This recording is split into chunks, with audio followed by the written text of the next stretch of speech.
That's what. It's that triple penetration of social media. You need it. Fuck yeah. Yeah, we're doing it tactile. Okay, so I think we're live now, are we? Yep. Good? Alright, let me just go on my profile, make sure it's all good. And there we are. Good. Cool. Guys, Let's fix that. Turn your volume down.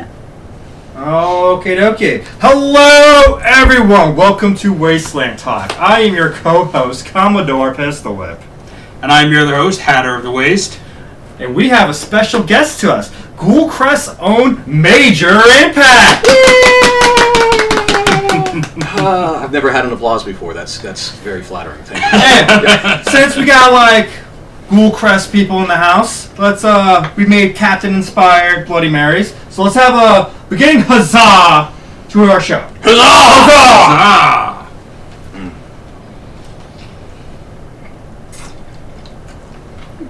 Oh yeah, that's some good stuff right there.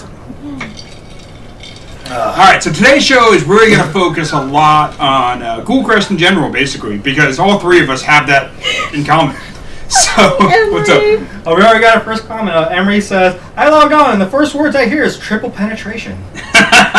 Yes! Damn it, Emery. It's the best way to start a conversation. In my You're on the right show. Yeah. Your perfect show. We got Mimsy watching. Hi, Mimsy! Hi, Lindsay! I wonder if she's over in Hawaii right now. Oh, she in Hawaii? She should be. She was supposed Well, to be Hawaii? going. She was supposed to be going to Hawaii because Faith had gone there, her daughter. Mimsy's mom lives in Hawaii. Okay. So then Mimsy was supposed to be joining them. So I think she might be in Hawaii now. Hi, babes. Hello. Hi, Mimsy. So Major. Yeah. We're going to be asking some questions from you, and I'm pretty sure you're going to have some questions for us, or stories for us. I will answer as many as I can without incriminating myself for future investigations. That's all we ask. That's all I ask. You're always allowed to plead the fifth. So, Exactly. what got you into Wasteland Weekend? Captain Stranded, actually. He and I were hanging out at our old job, which is Design It Prototype. I'm sure him just hearing that will cause anxiety and panic attacks, but we were working there, and he showed me a hype video for Wasteland Weekend 2015, and I only had about $250 in my bank account, so I spent $220 of those dollars on tickets for both Jerome and I, and then we just started building a camp and trying to go. And this is basically the birth of Ghoulcrest? Yeah, we were working on our costumes, and if you're asking about the name itself, we came up with the name because we were working on our costumes and we're trying to figure out what we wanted to do as a camp and a name for our camp. And so I was using one of those random name generators that they use for like D&D and like fantasy groups and stuff. Yeah. And one of them was like Hillcrest or there's some other like fantasy name that had crest in there. And I thought, oh, Ghoulcrest, that's a good name. So I told it to Jerome, and then the rest of the camp formed around that. We came up with the hunting and everything like that after the name. So it was very much like in that vein where we came up with the name first, and then everything just followed after that. Nice. I mean, it is a great name. Yeah. Oh, yeah. Yeah, that's pretty fucking cool. So we got some comments right now. Mimsy says, I just got home and she has treats for y'all. Oh, nice. Yes. No, so she's home from Hawaii. Yep. Then. Cool. Sarah and Eric says hello. And then we got Papa Bear saying, hey, look at their handsome fucks. Right? Papa Bear! Yeah. Fuck you, Papa Bear. Right? Gilly's Right? here. Gilly's here, Gilly! the guy who helps makes our Wasteland Talk patches. I left the Etsy link on our event page if you'd like to buy one for yourself. Yeah, for anybody watching, you want to show some support for the show, some love for the show, buy our Wasteland Talk patches. We actually don't make money on those. That goes to Gilly, who produces them. He runs a small business where he makes patches for a living, basically. So support him. If you want to support us, support your fellow Wastelanders, you know? Buy merch. Do it now. And speaking of merch, we have a little show and tell. Yes, we do. Yes. A little letter that we got from Wasteland Weekend. Your band.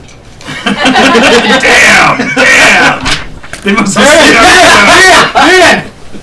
They must have seen our show. I didn't ask permission to use One the name too Wasteland. many Jared damn it. jokes, you know? Oh, it sounds like another show I watch.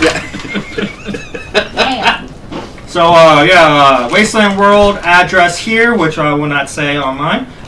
If you got it, you got it. February 2021. Greetings, Wastelanders and Neotropians. So, we're not sure where we're calling Neotropolis attendees. Yet, Spacelanders didn't sound quite right. I kind of like Spacelanders. Spacelanders work. I like that they included Spacelanders though, because that's the joke name online. That's the meme name for the event. Space World. Space World or Spaceland. I call it World. And so the fact that they put Spacelanders means that they, we realize they pay attention to the memes, but it's nice that they include it, Faith says hi, boys. Hi, Faith. Hi. Now, you hold in your hands a humble hand-picked piece of the Wasteland World. We are so thankful to have gotten so much support from the community during our first ever online merchandise sale. We have missed all of you during this crazy pandemic year, and big chair. Basically, hey, we got our merch.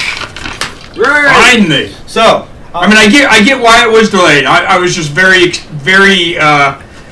having a lot of anxiety that it would never show up. And then people saying, "Oh, I got the email." And then I got super jealous of all the other people who had already gotten their merch. I was like, "Damn it, where's mine?" So I'll show off mine. I purchased one of the Wasteland Weekend official hats. It's basically a black hat that has their fucking shield patch on it. Oh yeah, I set my cup over there. And I got. Go get it. I was gonna bring it to you. I got the shield patch. That's what I'm off camera for. And the show needs a figment. This I got is another why. 2019 Chevron patch, and then I got the official fuck 2020 year Chevron patch. Since we didn't have one, you can see it's all gray, like it's dead and ghosted or some shit like that, and has the fuck you fingers. And also, just a big comparison because Gilly has made his own FU COVID Chevron patch, the unofficial ones, because we didn't know what Wasteland Weekend was going to do, so he was kind enough to make some for people just in case Wasteland Weekend couldn't do it. And it basically says FUC19. Yeah. I really do like his style. That looks fucking good. So we have both the unofficial Chevron and the official Chevron. That's Yeah, the both he worlds. put his out before we even knew that they were going to do one for Wasteland. So when they preemptive hit him and with shit. like, hey, we're making one, like that's great, get on it, So Faith likes the chairs with our names on them, are just delightful. So like, yeah, make sure that this one's mine and that one's his. And the one doesn't have a name on the third one because that's like, it's just guessed. I also peed on mine to mark my territory, just so you know. You see? It's true. I saw him do it. I seen him. And I get the couch over here. So, Ultima set. Major, I'm actually genuinely jealous that you have the couch. Anyway. don't worry, that'll be Benefits all being yours figment. tonight. Oh yeah. Yeah. So, well, describe your experience your first year at Wasteland. Sweat, lots of heat, lots of naps. So many naps. Great naps. And fun. I had a lot of fun. No, honestly, that was the hottest Wasteland, I think, on record. It was like 110 degrees in the shade. Oh, God. It was stupid hot. And I don't know if this is coming out through on camera, but I am very, very white. Yeah. And, Oh yeah. I got baked I- out there. Yeah, and I work night shifts, so I don't see a whole lot of sun. And so He's a going vampire. and I live in a coastal area up in Sonoma County, so going from that kind of environment where it's very temporal to middle of just the scorching desert when it's 115 degrees was not the most ideal situation to be getting into. But I mean, the nights were beautiful. It was 80 degrees. You could wear just a t-shirt and pants and be fine. It was idyllic, and that's honestly, I think, why we were open during the night more often, just because during the day we were sleeping and drinking lots and lots of water. Oh yeah, like. Yeah, no, it was just unbearable heat that first year. Oh yeah, I remember it. Like, I think that was like the one time I actually got stupid sunburn, like my face, my fucking arms, my shoulders. It was awful. And then like, it was my first year. I didn't know better. Yeah, exactly. No, I And, remember like, we showed up, we set up, and then we promptly took like a 3-hour nap. Yeah. As soon as we were done. I remember- And we were screaming at each other the whole time. I remember that. It was just a carport. And Oh we hey, would Captain still hate just each messaged other. back. Huzzah indeed, guys. Aww. Finally got the video. And then we got Gilly just link dropped the Etsy shop where he says Nice. the Wasteland Talk. Awesome. Papa Bear says, and they made the mistake to camping next to me, and now they are stuck with me. Yep. Cheshire! Hi, Cheshire. Hi. I miss you. Miss I need y'all. more hugs. Miss, Just- she says miss y'all. Yay. Yay. But yeah, like your guys' first year was like my first year too in 2015. Yeah, 2015. Yeah, I drunkenly came across your guys' camp, trying to learn what you're about, and I'm like, oh, that sounds all. You need a story. You don't have a. You didn't call your bounty. You gotta come back tomorrow. You gotta come back tomorrow. I'm like, fine, I'll be here tomorrow. You'll see. And Which is funny because how we started doing stories was actually because of Hatter.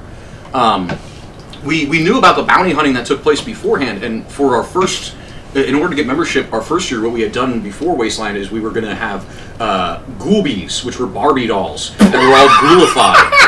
Yeah, right? No, we had actually, we worked together kind of over distance and made a bunch. Okay, so What the fuck? he made a bag full of like Barbie dolls that were all ghoulified that have like different parts, like you could take off the arms and legs and stuff, And like we were switch them and burned them and cut their hair. And we were gonna put them in different camps and like shops and stuff around Wasteland. Oh, wow. But when we got to Wasteland, we were so tired and so sweaty and just so hot that when he finally showed up on the first day with the bag of Ghoulies, we're like, "Well, now you guys can go and give them out to different camps." Jerome and I just looked at each other like, "Fuck that." No. Well, we were way too tired, and then we have to go and talk to people and introduce ourselves and hey, can you put this in your can? Hey. And so we're just like, fuck that. What else can we do? And so we all kind of brainstormed on the idea of like, oh well, there's the bounty hunting. Oh well, maybe we're a hunting club, so maybe if we do a hunting story, we can.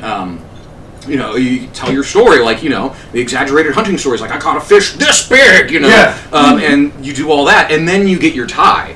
And so, nice. damn it, Leroy. So that's how we job. ended up doing the stories. Which I loved at the time. Yeah. So, It- it was a perfect organic way of that all just kind of unfolding and coming Yeah. into being. Because I remember I finally caught my bounty, like, it was the last day too, Oh, and I immediately yeah. went to you, but it was still daylight. You're like, no, come back tonight. Come back tonight. And I'm like, okay, I'll come back tonight. Yeah, it was interesting because like when we were brainstorming before, a little bit of backstory. So I met Captain and Major through the internet. I had never met them in person. Yeah, he was the first Wastelander we ever talked to. Yeah. Maybe outside the Baron. Yeah, maybe. I don't know exactly, but you and or Jerome, or maybe just one of you, had posted, "Hey, we're coming out to Wasteland on like Wastelanders Central or United or one of those groups, and we're bringing out a cigar club." Now, I've been a cigar smoker for a long time, and so my immediate response was, "Oh, this is rad! I would love for that to exist at Wasteland." And so I immediately private messaged one of them or both of them, and said, No, it it's was Jerome. It was just Jerome? Yeah. Okay. I don't remember all of the details. It was years ago now. But was I all immediately messaged Jerome and I said, "Hey, you guys are bringing out a cigar club. What do you smoke?" And Jerome was honest. He said, "I smoke cigarettes." And I said, "That's fine. Everybody's got to start somewhere." I'm like, "Have you had a cigar at all?" And he's like, "Oh yeah, of course. Bachelor parties, hanging out, whatever. Celebrations. Yeah, I've had a few." And I'm like, "Cool. So here's a recommendation of a couple brands to go buy." And I was kind of recommending almost like, if you guys are going to open a club, these are some variety that are kind of generic that most people will accept as how a cigar should taste. Yeah, and kinda most like a people will tiered like. high, middle, and low range. Yeah, And we stuck exclusively with the low range. and that's fine. Yeah. Yeah, because I mean, I wasn't about to drop like $500 on cigars. Yes. Oh, hell Yeah. no. So we got some more comments. We got Yeah, a lot of Grant people. going hello. Marky Makeup says, hey. Papa Bear says, I still have your top hat you gave me, Major. Yay! Cheshire goes, all the hugs. We got Mad Ratter goes, fuck you, greetings all y'all. Fuck you, And man. Mossman. Fuck you, Mossman. Look at this Mo Rose crew. And we got Ian. Pepsi? Hey, yep, Hey, Pepsi. Hello. Mossman goes, what about cigarillos? Cigarillos, like treasures. Like treasures. Oh yeah, no, we started doing that in later Cigarillos, years. yeah. Yeah, we found like that's just the best way to do things because a lot of people when they get a cigar at our club, they're it's like their first time smoking a cigar, or like it's been so long, and usually with all the dust that's at Wasteland, people can't really smoke a whole cigar. So Yeah, they're not ready for it. in the morning, we'd find just like a bunch of just like not even half smoked cigars. Ooh. And so it's like when you're dropping hundreds of dollars on cigars and you see that, you're like, yeah, okay, we got to change up. And so, thankfully, TK, shout out to him, brought over a bunch of cigarellos from Georgia. Yeah. And we ended up using those, and those are way better because you can commit to one of those a lot easier than you could a full just like. Oh yeah, because like the length of time it takes to smoke like a cigarello is more like a cigarette, where it takes like 5 to 10 minutes, depending on how often you puff on it, stuff like that. But like a cigar, how fast are you smoking those? God damn! But like I mean, I smoke, so like you ever seen that scene from Hercules where Hades just like downs a cigar? That's him. I can finish a cigar in 15 minutes. I was gonna say when I for smoked most cigarettes, people, like I couldn't even finish an American Spirit in 10 minutes. Like you're finishing cigarellos in 10 minutes. Like god damn. Yeah. But for a lot of people, yeah, a cigar is like a 45-minute commitment, an hour-long commitment. Yeah. We got And more a lot of people people just aren't in for that. Yeah. We got Santos is in the house. Oh god. We got Quentin Logan saying hi.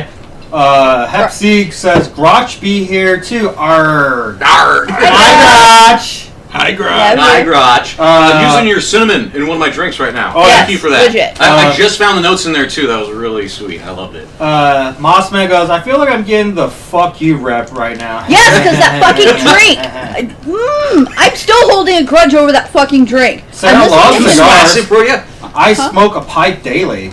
Nice. Okay. Good shit. that drink. Yeah, fucked we've me got up. a couple pipe smokers that are part of the club for sure. We've had people bring in their pipes and smoke it there. So going from there, like the other thing the Ghoulcrest did that was unique was back when they started, there were no other bars at Wasteland. And for good reason. But yeah, no other bars other than the Atomic Cafe. Other than the Atomic Really? Cafe. And so they were like, you guys were the first who said, we want to bring a bar that's going to be open to the public. And we immediately got shot down for that by the Baron. Because we can't say bar. Yeah. And so that's why we stuck to the lounge format and membership. Was because we Yeah, were told the that was the parameters. Cigar lounge. Yeah, that was told with the parameters we had to work with. Now, thankfully, Captain Strand was on point with social media. I am terrible with it. That's why I'm never on social media. And he was just working his way through the comment section and managing to find a way where we could bring our camp, because we almost got banned before we even showed up for our first year. That would have been Just terrible. because we said bar, and they're like, no. Yeah. So, but we managed to make it work, and we became a basic template for a lot of other camps to use moving forward, as far as like making sure you have membership, you're vetted, you're not just some random walking in just looking to get another beverage. Yeah. You know, you have to actually like show effort, and that you're not just some random And asshole. it's like with the Thai memberships and like Yeah. the way to earn it. Like Yeah. they're just not like, oh, I'll give you this for the Thai. yeah, no, it's like No, fuck you. yeah, you need a proof of purchase and a receipt, you know, Yeah. and then tell us your story, and it better be good. Otherwise, Captain's gonna make you go outside and think about it.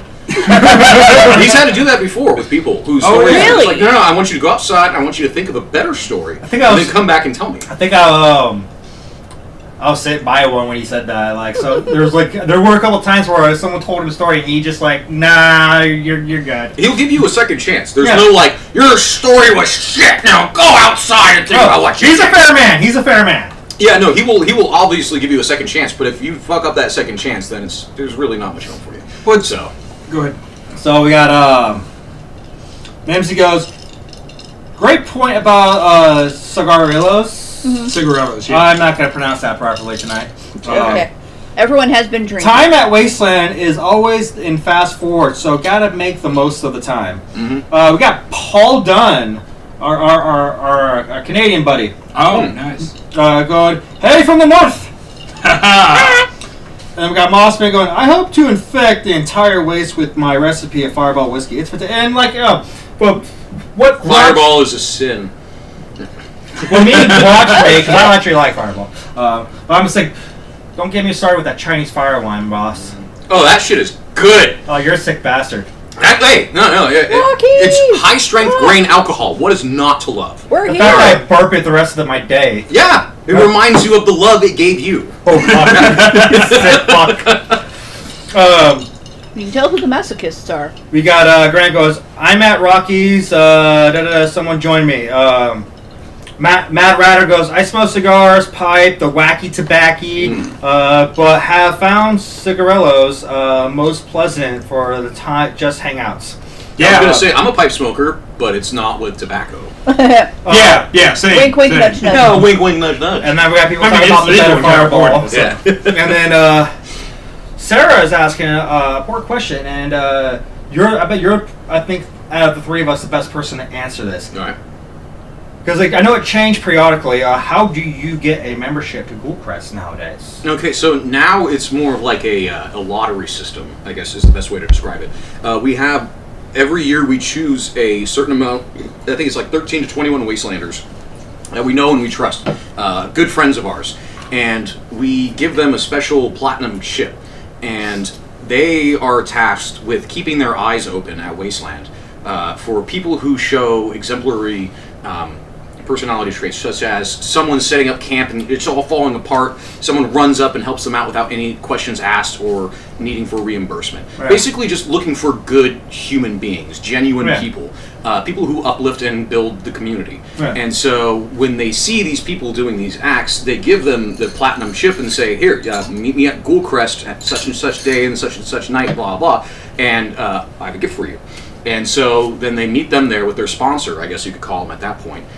And then they tell the story of how they earned their chip, and then they get a tie. Yeah. That's cool. We're no longer doing the storytelling. Yeah, bounty the hunting. stories are harder to do nowadays because the club is so big, and it's typically Captain Stranded who does it, and he's already managing bar duties and everything like that. We can't be hearing all these stories, and typically when people are trying to tell their stories, they're trying to talk over an entire club, and trying to shush an entire club so we can hear a story kind of kills the mood. So it worked really well in our first few years when the club was small, and everyone was really into it, and it was really great. But now that we've grown, we can't really do that. So it's become a special event, wherein we'll only do it like a dozen times over the course of an entire Wasteland, and it's typically like, everyone shut the fuck up, we need to hear the story, because I'm gonna tell you, when it's only 13 stories, they're usually damn good stories. Oh yeah. So that's typically how it is now. So you just have to be a good person out at Wasteland and hope you get spotted by the right person. Yeah, be a good community member. Yeah. Exactly. Give back. If you see someone that's broken down in their car and you know how to fix it, help them out. If you see someone's camp flying away in the W, help them track it down and pin it down to the ground. Yeah. And if you're lucky enough, someone who has one of those platinum chips will see you do that and will deem you worthy. Yeah, in a lot of ways, Ghoulcrest became a victim of its own success. Yeah, The club, and a lot of this attributes to the amount of attention to detail you guys put into building it, and the atmosphere you create, but the club became so popular that they literally didn't have enough space or manpower to continue doing it the way that they had been doing it in the past. Essentially, we would have had to put Captain Stranded upstairs and just put him solely on story duty. Yes. In order to go through the amount of ties that we would normally do, because it grew exponentially. Like the first year we did 30, the second year we did 60 ties, the third year we had 120 ties. Yeah, kept No, doubling. 130. Yeah. It was more than doubling. It was always just so much. I remember We could never keep up my with it. first year. You're the one that I told the story to. I got the very last time at the 30 of the Dirty 30. Yeah. I remember that. Yeah, that was back when I was able to go behind the bar and listen to the stories with Yeah, because I remember the person who told the story before me, after me, you guys ran out and you had to give him an IOU. Yeah, I remember him. Yeah, he was great. He was a real trooper about that. Oh yeah, and he didn't show up next year. We showed up the year after that. Yeah, and I still remembered him because I'm not going to forget that face of Yeah, someone because who. that was the year. It was in 17. That was the year you guys put me on door, which that was a mistake. Yeah, well, no, it wasn't a mistake. It was great. Oh, I had fun regardless, but some people disagree. Yeah, well, fuck him. Yeah.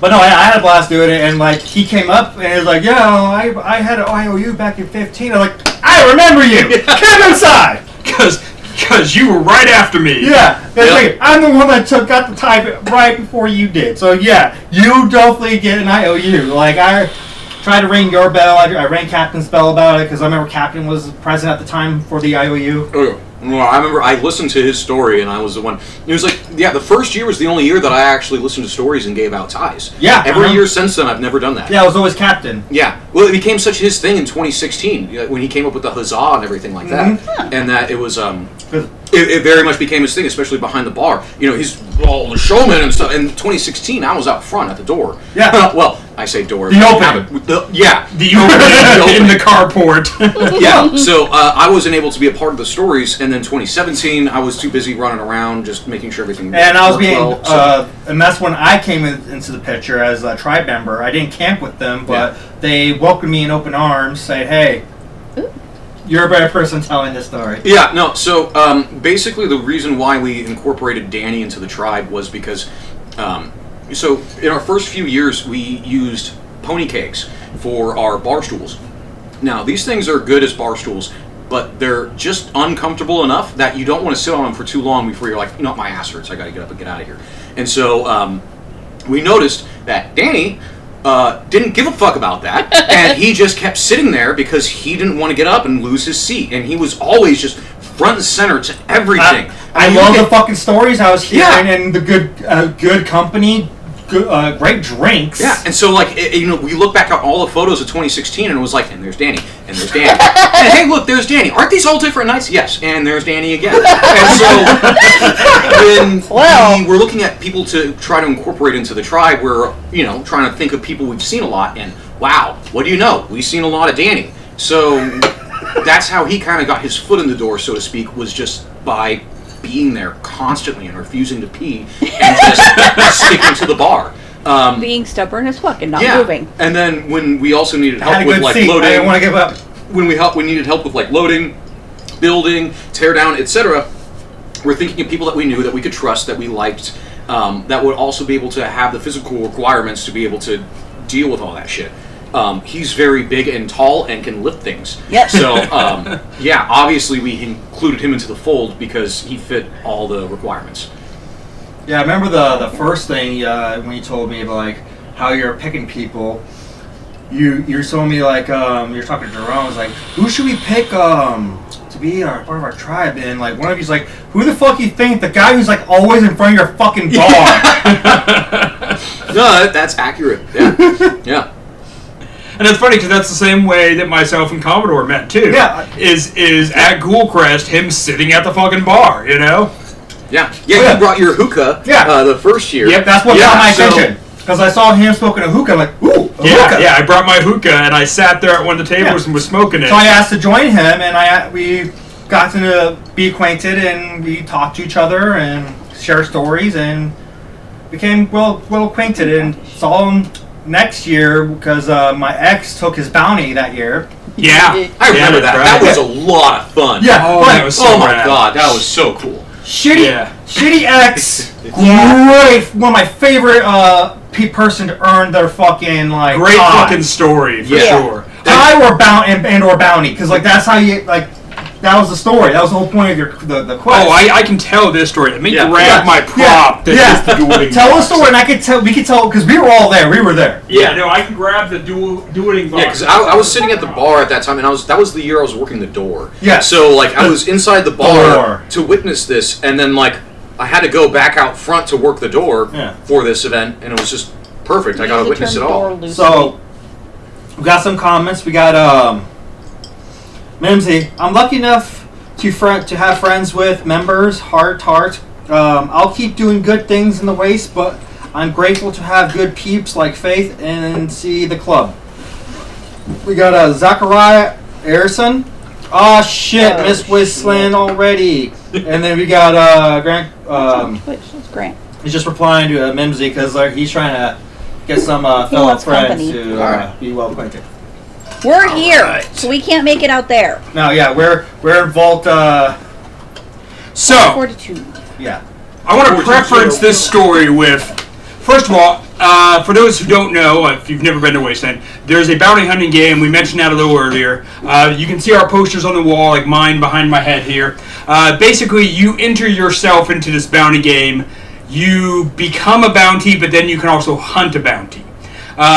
And that's kind of how you get into Ghoulcrest. Then you give your exaggerated, what we call big fish tale about how you caught your bounty. At least that was the rules back then. Exaggerated. Always exaggerate. Yes. It's never, like, the way I always explained it to people, because I would get this question, like, how do you join? And it's like, well, it's never, whenever you go fishing, you're not like, hey, I caught a trout like this big. It's always, I caught a fish this fucking big. Yeah, exactly. That's the story that you gotta fucking tell Google. On a fishing line made out of my own pubes that I tied together. Right. Yeah. I sat there and Get fucking creative. For 6 days in waders in the water. I punched into the water and grabbed that thing. Get creative. Finally, I said, "Fuck this pool. Get over here." Exactly. Yeah. So, and along those same lines, there is a elevated tier of the bounty game where it's what's called a most wanted. And for that, you, as the person entering yourself, have to create a bit of a quest to get your bounty. So, as soon as they did that, I wanted to be involved in that. And so I put together this whole quest, and I kept it relatively simple. You have to have hunted a bounty. You have to then join Ghoul Crest. You then have to create a grievance against me, which improv. Just think of one on the spot, and then you have to challenge me to a duel. And when I mean challenge me to a duel, I built a dueling box. Okay, and inside of it. Is this turning into an unboxing episode? No, I'm not going to go through the whole thing. But inside of it, I had 2 6-shooter squirt guns and then a little water bottle. And so it had everything in it like a black powder dueling kit would. And so I gave it to Jerome, to Captain, and I was like, hey, place this behind the bar. It's part of my quest for my most wanted. So very much I'm doing this kind of, I come up with this idea. And no idea how it's going to work out. It worked out so well because I go and I turn in my poster, and then I come back and I sign up and do all that, get my little prop finger, all that stuff, and then I come back to Google Crest and I give the dueling box to Captain. He puts it behind the bar. No joke. Later that same day. This is like Thursday that I'm setting all this up. Later Thursday, I come by and they're like, or maybe it was Friday. Either way, but very short after I had turned everything in, I come back and they're like, "Hey, somebody came by with your bounty already." And I'm like, "Oh shit, okay, cool." And they're like, "Yeah, be here tonight. We told them to be here tonight, and we'll let it all go down." And I'm like, sounds rad. I'll be here. So we knew who it was already. Yeah, and we knew the connections. Yeah. So we were just like waiting. Yeah, because we already had all the knowledge. We knew how everything was going to go down, and so we were just waiting for it all to play out. Yeah, exactly. So I get back. So I come back to Ghoul Crest when the sun's down and the bar's opening up, and I sit down at the table and I just set up shop. I've got my hookah and I'm just sitting there smoking. And I had no idea who the person was. I don't want to know. I want it to be a surprise. Yeah. And along those lines, they wouldn't have told me even if I had asked. No, hell no. Yeah, exactly. What's the surprise? So, Right. So the person comes in, and gorgeous person, sits down across from me and does the whole setup of, "Oh, can I have some of your hookah?" And I'm just like, "Sure, yeah, that's what it's here for. Sit down and have a smoke with me." And I don't even notice, and I had, go ahead. Oh, okay, so we got a couple people in the house. We got one Sarah says Sarah's got to drop by to Ghoul Crest, has something to drop off. I know exactly what that is, by the way. Is it a grenade? Oh, no. Don't forget the poll. If Sarah wishes Some people to forget comment that. what it is, if not, you can happily message, or I can tell them later, because I have a feeling what it is. Razor's finally here. Did it come at a bad time? No, he came at the perfect time. Yeah, we're gonna be around and for a while. Yeah, exactly. Road Rash himself. Fuck you! Fuck you! Fuck you! Oh God. Very much. I miss you, Dofer. Oh yeah, he's a hoot. So I'm sitting there, and I got stories about it. Yeah. Sorry for that distraction, but yeah, please continue. So I'm sitting there and Let's I'm go. smoking hookah with this person. Now at the same time, this person is one of the blessed performers. So I had seen them perform. I had enjoyed their performance, and I'm talking to them about that. And they're like, "Oh, this is my first wasteland. Cool. have you ever been into Ghoul Crest before? Oh, no, this is my first time in here. Cool. Do you know how to get membership? No, tell me. So I give them the spiel of, tell your story, go up and get your tie, all that. And they're like, oh, that sounds really rad. I'm going to go do that. So they get up, they go up to the bar. Now at the same time, Commodore came in and sat down at the bar at his usual place. Now I knew him, but I was more distracted talking to the person. To the pretty person. And I didn't see him come in and sit down. So he's sitting behind me and I didn't even notice. It was cold. Anyway, they go up to the bar, and I don't remember all the details of their story, but they tell their story, they get approved, and Captain does his huzzah, new member, and the bar is maybe 10 people at the time. It was early in the evening. It wasn't a whole lot. It was the beginning of the night. Yeah. It was the beginning Everyone of the was night. still in the city getting properly fucked. Yeah. Fucked up. Yeah, exactly. So they're like, huzzah! So then, one of the slickest fucking moves, they turn around and they're like, oh, and there's one more thing. Reaches into their pocket where they've got rolled up my wanted poster, unrolls it, and then just immediately goes into their grievance against me. Just ad-libbed on the spot, fucking brilliant. I can't believe you don't remember me. We met up earlier. I was waiting in line at the porta potty. You said my costume sucked. And then I went into the porta potty, and then you and your friends pushed it over. I can't believe you fucking did that. I have a grievance against you, and I want to challenge you to a duel. And I'm just like, your face as they started listing the grievances was just like glowing. Oh, yeah. You were the happiest son of a bitch on the planet. This was like... Yeah, like someone's yelling at you like, you son of a bitch! And I got this smile from fucking ear to ear. and I've got I've got dimples, I've got a big smile, so I'm just like,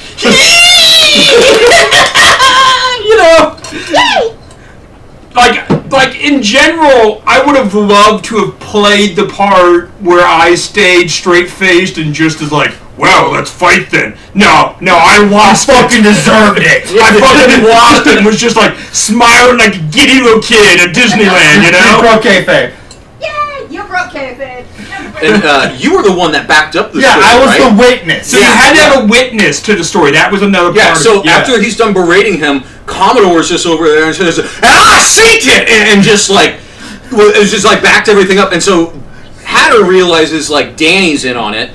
And like basically everyone's in on it. Oh yeah. And it was the perfect setup for a high stakes bounty like that. And then Captain reaches under the bar where this was stored, and he picks it up and he slams it down on the bar. Like you can hear it. There's only one way we can settle this dispute. We're having a duel. Boom. Now I had actually made the dueling box was the prize. So this is in a sense a replica that I made later for myself. Hi Beans. Just because I wanted to have one because I loved making it so much. And this was actually a person that Commodore was dating at the time too. Yeah. So Commodore also has one of these because after they broke up, he missed having it because it was a really cool gift. It was rightfully theirs. If they want it, it's theirs. So they had every right to take it. But at the it same was time, so pretty. Yeah, so I made one for Commodore. This is before Commodore and I were ever Customized roommates. mine, mind you. Yeah, and then I made one for myself, and so I get to have one, and Commodore has one, and now we're roommates, so we both have one. Right. Everyone in this house. So then we go, and then so then Captain opens it, and immediately takes out the 2 6-shooters and takes the little water bottle and tops them off like you would. I mean, just being a total showman about it, being a total showman about it. The whole time, I don't even know entirely, but this guy is out front gathering a crowd to witness the duel. Oh yeah. So I come outside, and the bar clears out. So you got like 10 people or so coming out from the bar, but there's also like 40 people outside waiting to see this. Yeah, because as Captain's loading up the guns and they're doing their whole spiel, I go out into the street, and there's, in 2016 when this all took place, we're on Main Street, but we're outside of the city, and so there's a bunch of traffic of people going like from their camps into the city. So and they're from the city seeing this into their go camps. down. And so It's public. Well, no, so they're like kind of just in transit, like, let's go see what's in the city. And so I'm just grabbing like, guys, you got to come see this. There's about to be a duel. There's going to be a fucking duel in the street. You got to see this. And so, yeah, I managed to pull together like a bit of a crowd, and then combined with the people from the bar, it made like a sizable enough group of folks that made it seem like there was some shit going down. It added so much. The whole time, like I said, I'm smiling, I'm giddy like a kid at Disneyland, just fucking loving it. And yet, in my head, I wanted to be kind of this slick, like, oh, we're gonna have ourselves a duel. I wanted to be slick and cool and smooth. No, I was never at any point. Nah. But everybody else played it so well. You're trying to be Angel Eyes and all slick and just stoic, but no, you couldn't help it. Couldn't help You're it at having all. such a good time. Yeah. And then so we go out to the street, and Major here is basically reffing the thing, officiating the thing. So he has us do the back-to-back. Yeah, the back-to-back, and then 10 paces, which we realized was way too far for squirt guns. Yeah. Especially my Dollar Store brand 6-shooter squirt guns. The only way, like, bloop. Yeah, it was like 5 feet in front of you, and then it just drops off, and so it's like, all right, obviously, Maybe a 5 step. close the distance. Yeah, Go halfway. maybe like 3 steps at most, but yeah, still that was ridiculously fun. Oh yeah. Oh, I just remember like how we were setting that all up. Like, Cool. yeah, my ex got a shot at doing a performance gig at one of the burlesque shows over there. It was like one of the bombshells. Yeah, it was the bomb shows because that's where I saw her perform. Yeah. So like the whole time we were like, let's try to get you a tie to join Ghoulcrest because that's mostly where I'm going to be every night. So she's like, okay, how do I do that? We're going to do this bounty hunting game, and you're going to find somebody, and basically we find them Rochambeau, and you get their finger. So here's a quick question. What's up? When you do the bounties, do you get to look through and be like, the names are up? It's like, okay, I'm going to go hunt this person. Yes. Well, it's in your tier level. Okay, yeah. But it's like, okay, like if whenever you like choose. Wasteland goes, I go. Yeah, there's a bounty board. I know that person's name. I recognize that person's name from the show. Or it's somebody that you've never seen before. Like, let's see where this fucker is. Yeah, typically it's all up to the person's choice. Yeah. But yeah, you get to pick your bounty. It's not some arbitrary like, oh, hello, New Wastelander, here's your bounty, and given to you. It is very much your own choice of what you want to. Okay. A tip for anybody who does want to play, I always recommend look for distinguishing characteristics. Yes. Yeah, if someone with like goggles and a face mask on, you're never gonna fucking find them. Yeah. Because I mean, like, not only are people not gonna wear that again, maybe, they could also just lose it, and then you lose some of the defining features of what they look like. Not to mention, majority of people on that board are basically going to look like this basic white guy with a beard. Also, it's the first day of Wasteland, typically, that you get that photo taken. A lot happens in the days of Wasteland. And back then, there was no color in the photo, so like, is there color now? Well, when you got print When they your let us print our own, you could do the colors. Yeah. So we added colors to ours. Well, so yeah. Okay, that changes it up. She got her bounty, was looking for them, caught them, and then we went over the Ghoulcrest just to hang out, not to go on the tide because like it was still daytime, just to say hi and whatnot. And we were talking about that, got their story all set, and like was going for the next tier, and we were like, that's Hatter. I hung out with him last year at Ghoulcrest. He goes to Ghoulcrest. And I was like, okay. Swipe. I didn't even suggest it. I was like, oh, hey, I didn't know he's bounty hunting. Yeah. Okay. So now we know. Yeah. Yeah. So swipes it, and then we were hanging out with the captain, and we were telling like the whole thing. Like, they're gonna have a story tonight, and they're gonna look for the Hatter. And he's like, oh yeah, we know about Hatter. We know about Hatter. Yeah, we know. So yeah, just follow the rules, and we'll get this show on the road. So we did that, and then after my ex's show, it got darker and darker, and I'm like, it's about time we go over Ghoul Crest. He's probably there by now. So we went over. I was like, I'm gonna go get a spot in the bar. You get acquainted. Your spot. So I'm at the bar, and like immediately comes to you. Mm-hmm. So I'm just drinking, doing my own thing. And then finally, my ex shows up to the bar, tells their story to earn a tie. Everyone's applauding, whatnot. And then they're like, yeah, I got one more thing. And then does the thing. Everyone, and she points at you. Mm-hmm. Everyone's like, oh!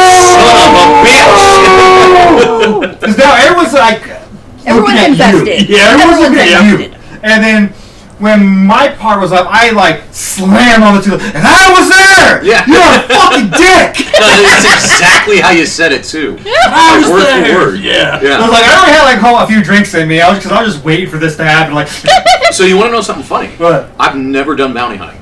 Oh. Nor have I ever put myself up for bounty. Yeah, I know Captain did. Yeah. He at least put his bounty up. He never bounty hunted. No, because we're usually sleeping during the day. Yeah, like it's really rare to see you guys Yeah. out of the club. But I wanted to do it because I figure if I choose certain bounties, it's kind of like, flies coming to me, wherein I can find my bounty based on them just winding up in the club at some point. Yeah.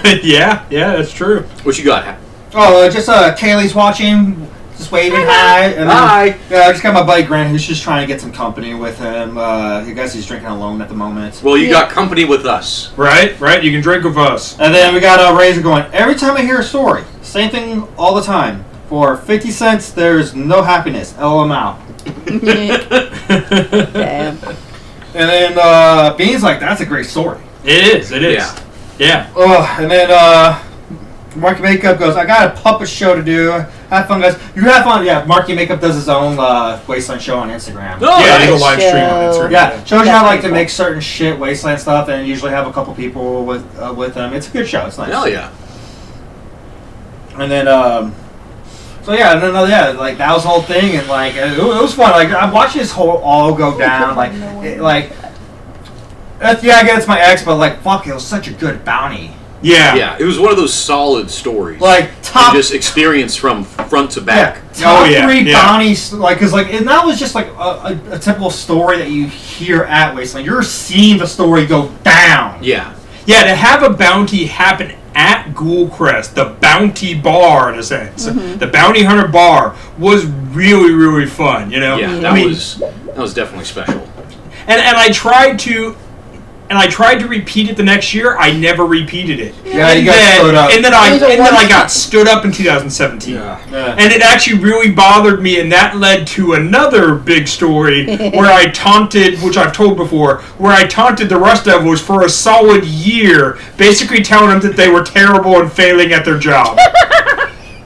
And that played real well with them. One of the best bounty hunting stories that I've ever seen was not my own, but I just really enjoyed the interaction in this one where it was first year, 2015, and it was one of the rare occasions where I had left the club because I wanted to go out and see and try and get people to go back to the club, because this is when we were actively trying to tell people, hey, we exist and you should come hang out with us. Nobody knew about them yet. No one knew about us other than we had a neon sign and a rat rod out front. So I'm out at the casino actually, and I was with a couple, I don't remember their names, but I was with a couple of people. It was a couple, a guy and a girl, and the girl got found by her bounty hunter and was like, hey, I've got your bounty, and she's like, oh shit, I never thought someone would actually find me. Like, this is she's all giddy and excited, and she's just like, okay, so what do we do? And they're like, well, we could do Rochambeau, and she's like, well, that fucking sucks. Like, no, we're not gonna Rochambeau. So she kind of scans, and there's two of the California city sheriffs right on Main Street right there, and she's like, well, let's ask them. And so she goes up to the sheriffs, and she's like, hey guys, they just found my bounty, we need to do a challenge in order for them to win, or blah blah blah, and just kind of gives them the rundown really quick. It's like, what do you think? And so the sheriffs just kind of look at each other, and they see everyone's got a fucking beer in their hand, push-up contest. And so you see these two people, they have bellies full of beer and alcohol, they're trying to do push-ups in the dirt, and the girl, bless her heart. She's actually a bit of a fitness nut, so she's like, "Oh yeah, I got this." And she's like on her 5th or 6th push-up, and you can see the regret on her face. Aww. Of just like, "Oh, I've made terrible decisions." This was a This bad is why you decision. don't drink and exercise. And they're very vocal during the whole time because they're not trying to do it fast. They're just trying to do more than the other person. Yeah. And so the whole time they have to like this banter back and forth, like, "Oh, this is a bad decision." Like, "Yeah, well, you're the one hunting me." That's part of the fun. Eventually, she gave up because she was just like, "This is too much effort for too little reward. Like, fuck this." And yeah, gave up. And then he got his bounty and everything. But that was one of the more fun experiences that I got to see firsthand. Just genuine organic bounty hunting right there. Nice. Yeah, yeah. And that was the thing. With my bounty hunt for that one, I had no idea that it was going to play out that well. And when it did, I was just like, this is what I wanted. But somehow I couldn't possibly imagine it going so well, you know? Yeah. And then the next year when it didn't happen, I was super disappointed. It's like being stood up for a blind date. Because I had no idea who was coming. Somebody grabbed my poster. And somebody went by Ghoulcrest, I think, because I remember them telling me, "Hey, your bounty should be coming by." And I sat there every night. They never showed up again. Aww. And I was just like, You "Oh." totally stood up. It happens. Shit. Yeah. But as a happy accident, that's when I ended up deciding that I was going to, make my own dueling box to keep, Yeah. Yeah. So, in the end, you won. Yeah. You made your own cake to give to someone, but then kept it. Yeah, exactly. Indeed. Exactly. I was like, it's mine now. And This is an absolute win. And then I didn't do the dueling box after that. Although it would be fun to do it again. Maybe whatever next wasteland to do another dueling, because I haven't done it in several years and a lot of people. It's a fun hunt. Yeah. Like, trust me, like that type of bounty, like, is well worth like the effort. We could do it inside the club too, Yeah. because the club's big enough now. Yeah, you're right. You're right. Yes. So let's see. We just tell enough people today, just spread out, and they're like, Oh yeah, no, clear the club for a duel? Are you kidding me? Yeah. That's amazing. Yeah. Yeah. Just like clear to center like a fucking dance circle, you know? Oh, hell Clear to yeah. center, you know? Everybody we'll against put the wall. on the theme for the good, bad, the ugly, just on loop. There you go. The entirety of it. Yes. And as soon as the music stops, that's when you start and you draw. Right? Musical chairs, except you're trying to shoot See, each other. we're already creating for plans for Wasteland that's like a year and a half away. Right? Yeah. Right? So, Major, what was your favorite year of going to Wasteland? Oh, easily first year. First year? And we've been chasing that dragon ever since. No, for real though. The first year was magical. It was a miracle that we even made it to Wasteland in the first place. Captain Stranded's rat rod at the time almost overheated going up and over to Tehachapi. I remember he didn't tell me until after the fact, dick, that he only gave us 40% odds to even making it to Wasteland. And, yeah, I remember we ended up having to take the hood off of his rat rod so that way we could get enough cool air into the motor so it wouldn't overheat and just kill it. And then we finally got there. It's hot as fucking balls. And then we set up. It was one thing after another that, like, it was just terrible. And then it was that first night. Like, we came in with the expectation of, like, oh, we just hope, like, 20 people will show up over the course of an entire night and we'll be happy. And then it was just like every night we're slammed. As many people as we can fit into the club. We had to go to the store to buy more booze. And it was a miracle year. We went with these low expectations and we got completely blown out of the water. Oh, yeah. And we didn't expect that in the slightest. And it was, I'll never forget, like God, I think it was the second night, we had to kick everyone the fuck out because it was like 4 a.m. and we needed to sleep. We were exhausted. Wow. And it was like, get the fuck out of our camp. We need to sleep. And we're sitting there and we just had like the storm lights on and we just hear everyone still standing right out front just talking, and Jerome and I are sitting on the couch just giggling like fucking school children at like what have we fucking created? Like we came in with such low expectations and we just blew ourselves out of the water. Like, what are we gonna do tomorrow night? Do we have enough booze for tomorrow night? Like, Jesus, well, are we gonna have to go into town for more ice? Like, fuck. And ever since then, it's always just been trying to capture that moment again where we just are just in pure joy. Yeah. I understand, because I didn't get to experience the whole first year. I got my tie on the last night. And, so also, we got a couple comments. Okay. Mimsy is year and a half, 2021 hasn't been canceled unless I missed something.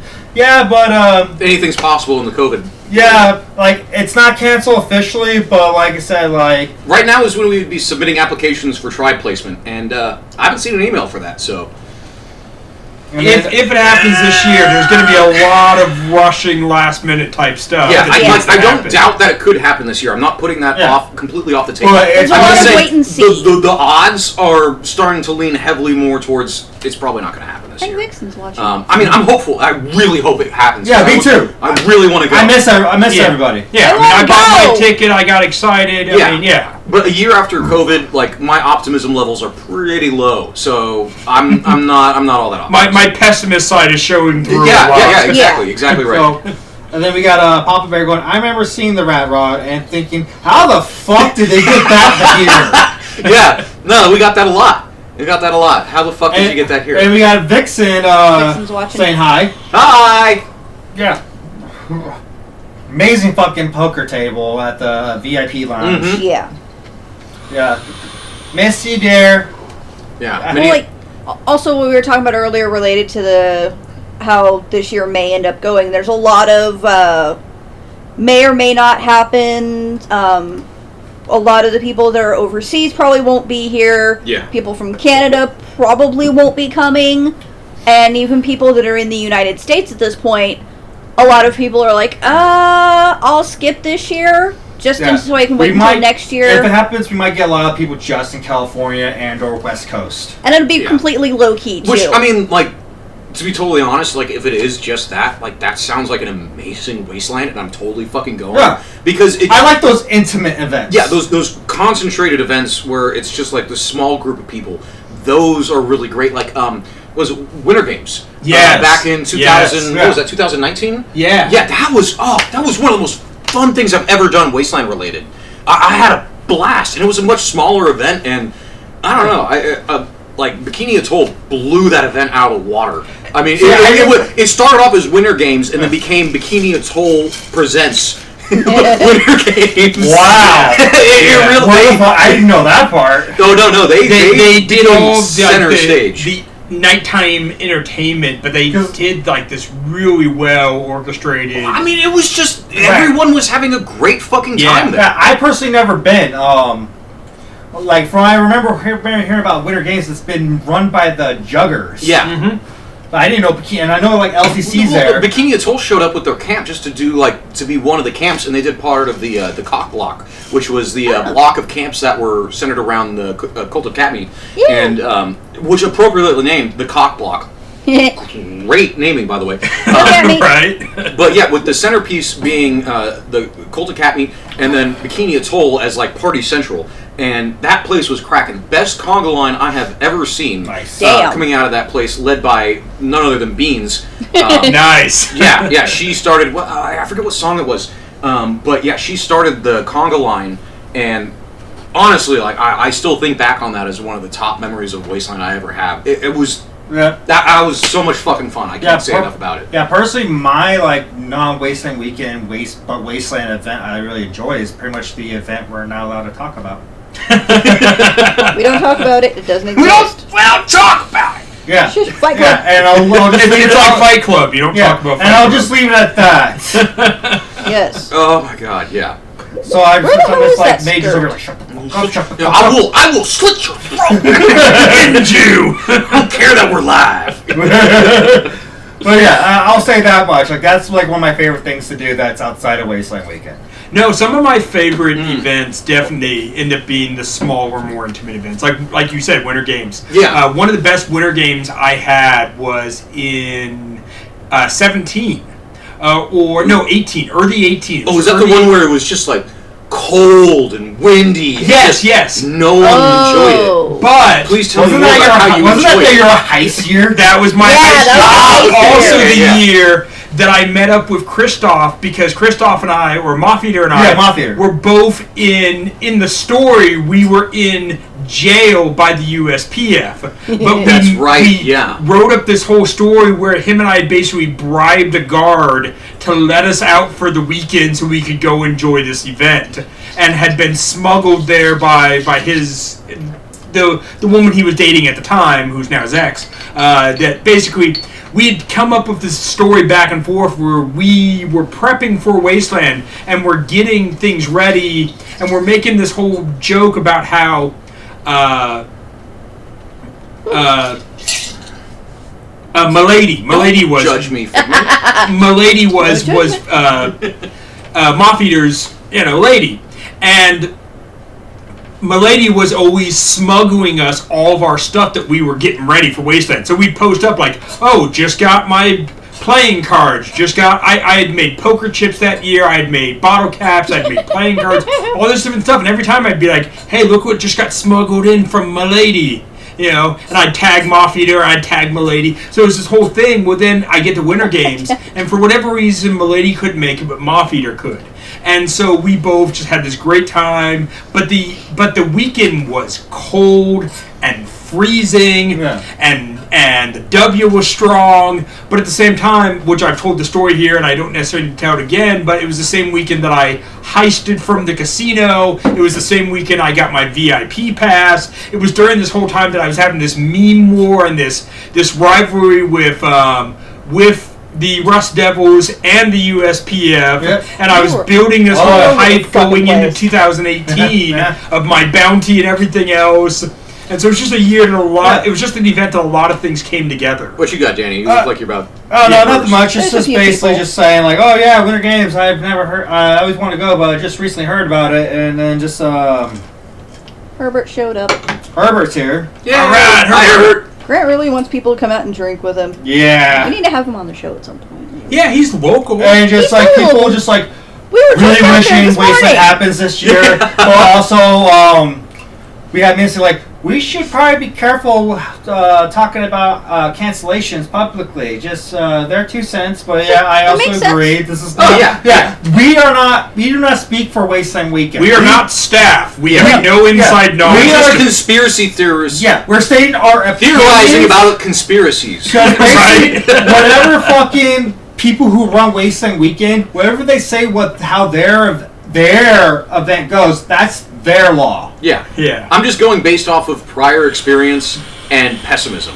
So my whole viewpoint on it is like, it's probably not going to happen, but if it does happen, that would be fucking awesome. Yeah, And I will So- fucking be there. Yeah. I'm just also keeping it real in the sense of like, it's California, trying to get a permit for a large scale event like that, where there's close proximity, lack of sanitation. Like, it just seems a lot of hoops to go through, and then like, there's not a whole lot of time between now and then.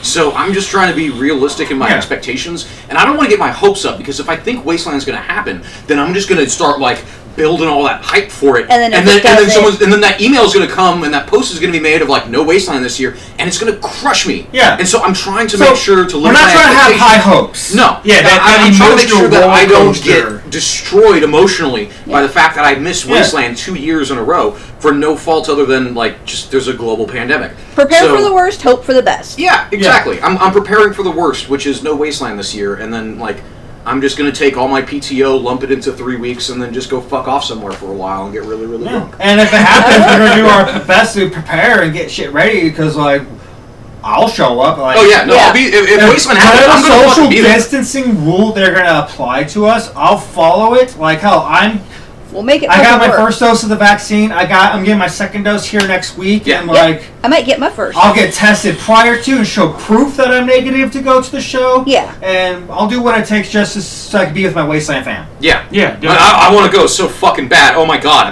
I've been jonesing for it.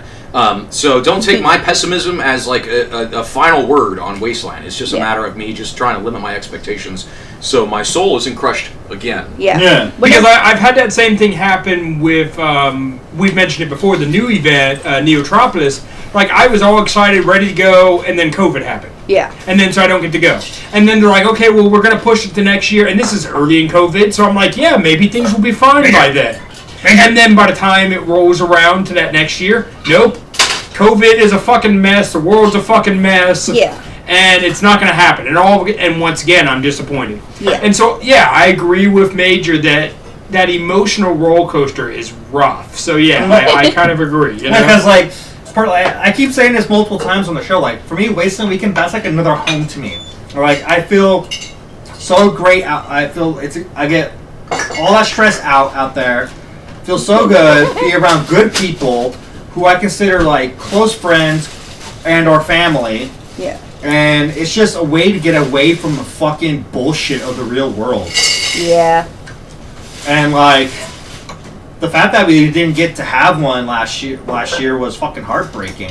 And the fact that there's a chance that could happen again, like it's gonna be rough. Yeah. And it's one of those things too, like for me and for a lot of people, like Wasteland in so many ways is such a huge form of escapism for us. We look forward to it all fucking year. Yeah.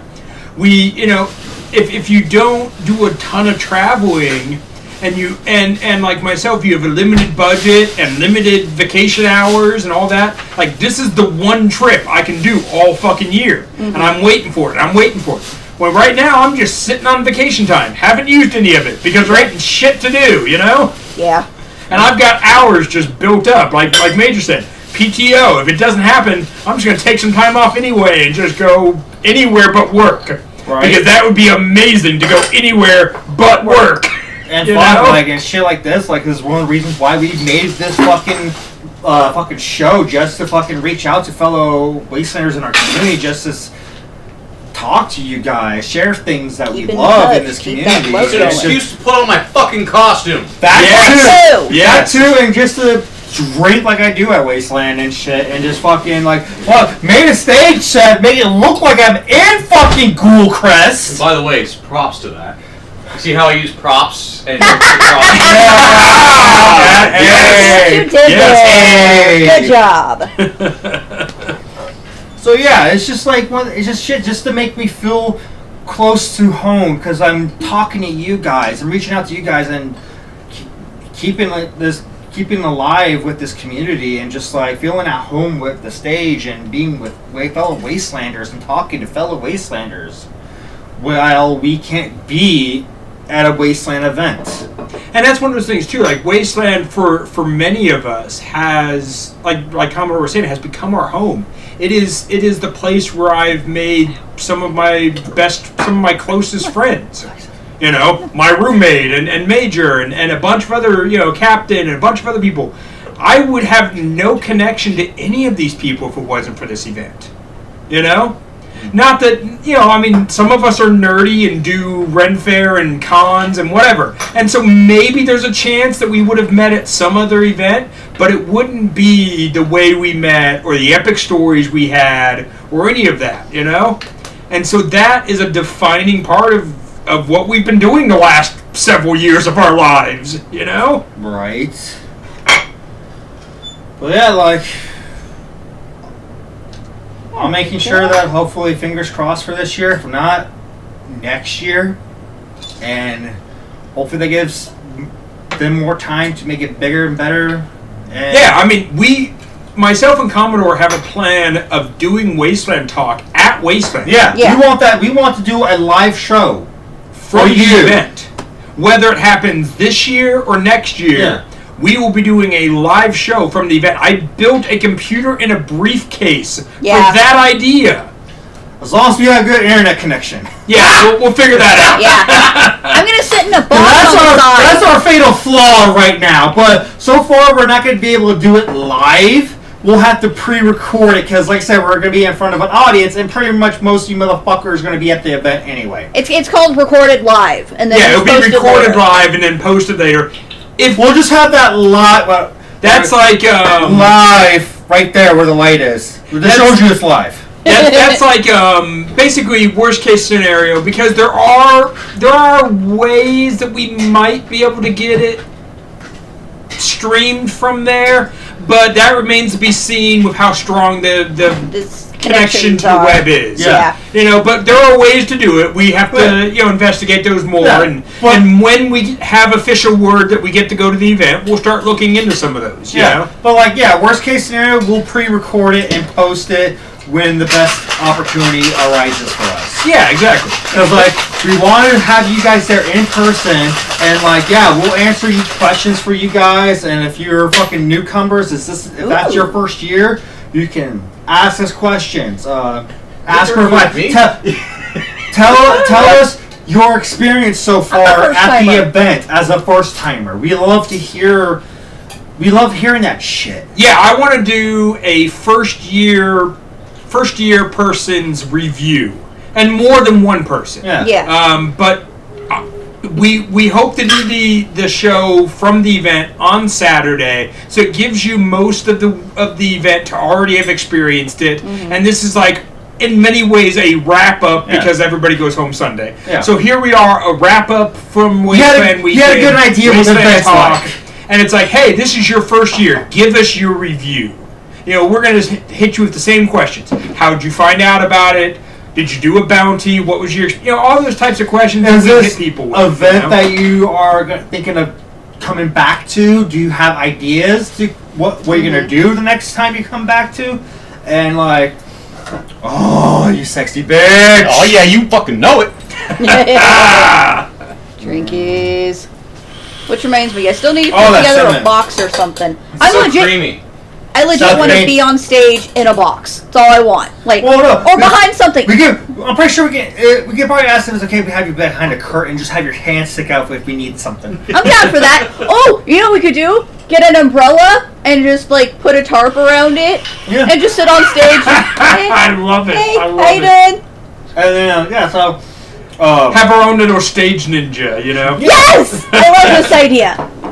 And we've gotten about 3 or 4 people in the comments saying we've got signal boosters. Yeah, like I said, there are ways to do it. Don't get me wrong, and we are definitely interested in talking to people about signal boosters. It's too early to be making all those plans. Yes. And it's just in theory, in voice of what we would like to happen. Yeah, we've also had a few people hit us up who want to help out with our film crew. Yep. So we can have multiple multiple cameras, so we can have a video of the audience and stuff like that. So I think that it's probably going to be one of our most elaborate, well done, but also haphazard. If you guys show up, Wasteland Talk, the movie. Yes! Oh, baby. We can have a documentary crew. I'm going to be Sammy. A documentary crew, yes! That'd be awesome. Making of Wasteland Talk. What kind of fucking man on the moon shit is this? They're just gonna follow us around all weekend, Hey, I'll do it. Fucking method acting, fuck this! I'm down. But no, These amps go to 11. big one. Yes! Fucking, we'll spinal tap this shit. There we go. Spinal There we tap go. it. But yeah, 11. and Gilly, I probably want to have a talk with you sometime in the future, or whenever I have the money for it, because I definitely want to see if I can order a stock of Wasteland Talk patches, because I eventually want to have a stack of them to hand out and or barter with at Wasteland Weekend, especially for people who attend the show. I like to give them out as rewards or prizes. Hey, thanks for showing up. Or as a thank you, come see us and you'll get. You get a Wasteland Talk patch. You get a Wasteland Talk patch. If you And you get a Wasteland your Talk patch. seats, you'll Look over your chair. I want to do that now. I'll be the one responsible for it. Just tape them all under the chairs. Right. They're completely random. It's you never know. It's certain If you didn't people get don't- one, then fuck you, I guess. Exactly. No. So many Come ideas. see me, I'll give you one. So yeah, I legit want to have that talk show studio audience type of vibe for when we do Wasteland Talk at Wasteland, whether it's this year or next year.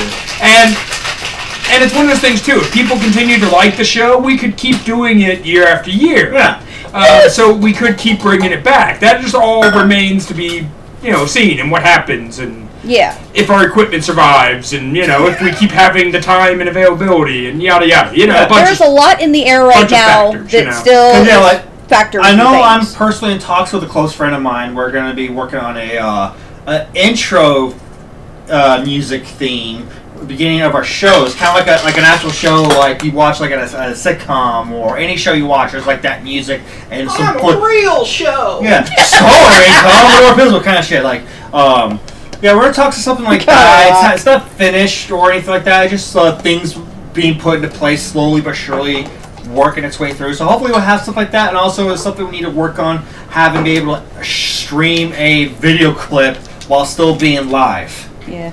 Yeah, well, it'll be one of those things, like, That rocks. I think it'd be good to have that kind of opening, because a lot of times, as you guys have seen, when we start the live, sometimes we're like, are we live? Are we live? Yeah, Penetration. Yeah, so, like, Called it back.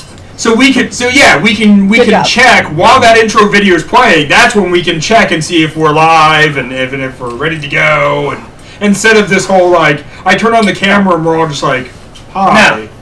Major, Yeah, the fuck am I drinking? you're drinking Tangy Town. This is Tangy Town. That is the real Tangy Town, as it made by me. Yeah, for those who know, I was on Thirsty Thursdays with the Cult of Cock Meat. Cult of cat meat. You Someone's just been fucked drinking a all of lot. that up in a beautiful manner. Forgive him, Hepsi and Grotch. He has been drinking a lot. Although there's Sure. nothing wrong with cock meat too, That is true. His mind's on cock meat. I mean, can you blame the poor guy? I realized what I just said before when it was too late. Like, oh, I just said cock meat instead of cat That was a meat. Freudian slip. Yeah. Oh yeah. You know what he's really thinking about when it comes to But cock meat. you all gotta realize, they're all about the cock. And it's just a meaty group of people, Yes. But It's an Cult amazing of cat to Meat worship. with Grotch and Hepsi, I had a wonderful time on their show. It was amazing. We had a cocktail hour contest with a bunch of people bringing in their own Sending in original drinks. recipes of cocktails. This guy was one of the contestants who actually made it to the finals. Yes. I wanted And that fucking I'm patch. and I'm drinking what should have been on the thing, but we didn't make it at like this. It was There what was makes you there was some variation in the recipe. There was miscommunication as far as Yes. ingredients and other such like that. So this is the way like I've made it when I first created it, etc. Oh my god. And it's Yeah, like this tastes a lot better. it's not the wow, that's a lot of fucking rum in there kind of drink that you had. It's very much Well, no, Very smooth. Well, because here's the thing, like with Very yours, nice. Yeah. when I drank, it had a lot of rum, but like there was like two others who was like nothing but rum, like fucking Axel's and Travis Warboy. yeah. Like it was like all I could do like, oh, why is this spicy? kind of shit. But yeah, no, this is my magnum opus when it comes to cocktails. Oh, as far as I'm this is concerned. so much flavor. Yeah. And Very creamy, very citrusy. yeah, all Very tangerine, no taste of rum as far as I can tell. But And yeah, that garnish of It gets fucking you. cinnamon is Fucked just up. mwah, good shit. Good shit. a shout out to Cult of Cat Meat for the cinnamon. Thank you, Grosh. Yes, for that. thank you, Yeah, Garage. like real cinnamon, not that little shit that you get in the store. Like actual cinnamon bark, which is far superior. Yeah. than Oh, what yeah. you find at your local Whole Foods That's store or that's a whatever good you shit. go shopping. Good shit. Yeah. and you gotta remember, Ghoulcrest is a fancy bar. We like real things like cinnamon bark. Pinkies out, motherfucker. Yes. I do. I do declare. Now my straw's on the floor, otherwise I would be drinking very condescendingly. How the right now. fuck did I get on the floor? You know what? Just don't ask questions. Yeah. Alright? You know the rules. Come on now. Yeah. What, we have rules? Yes. Someone didn't get the. Did you not include him in on the memo? Damn it, I forgot. We forgot. Okay. Fired. So fired. We'll get to the memo later. Yeah, eventually I want to get a frame for fucking Sandman's fucking San Demon. Like, San why do Demon. I keep fucking calling? Because I watch too much wrestling. That's why. Yeah. I keep calling him Sandman like the wrestler. Oh, I was thinking Spider-Man because there's a villain named Sandman. There is, but people. I like wrestling more. So Okay. like, I'm gonna think of ECW. I'm guessing Sandman. his favorite move is the sleeper hold. Well, his favorite move is beating the shit out of his person with a kendo stick. Yeah. And drinking beer.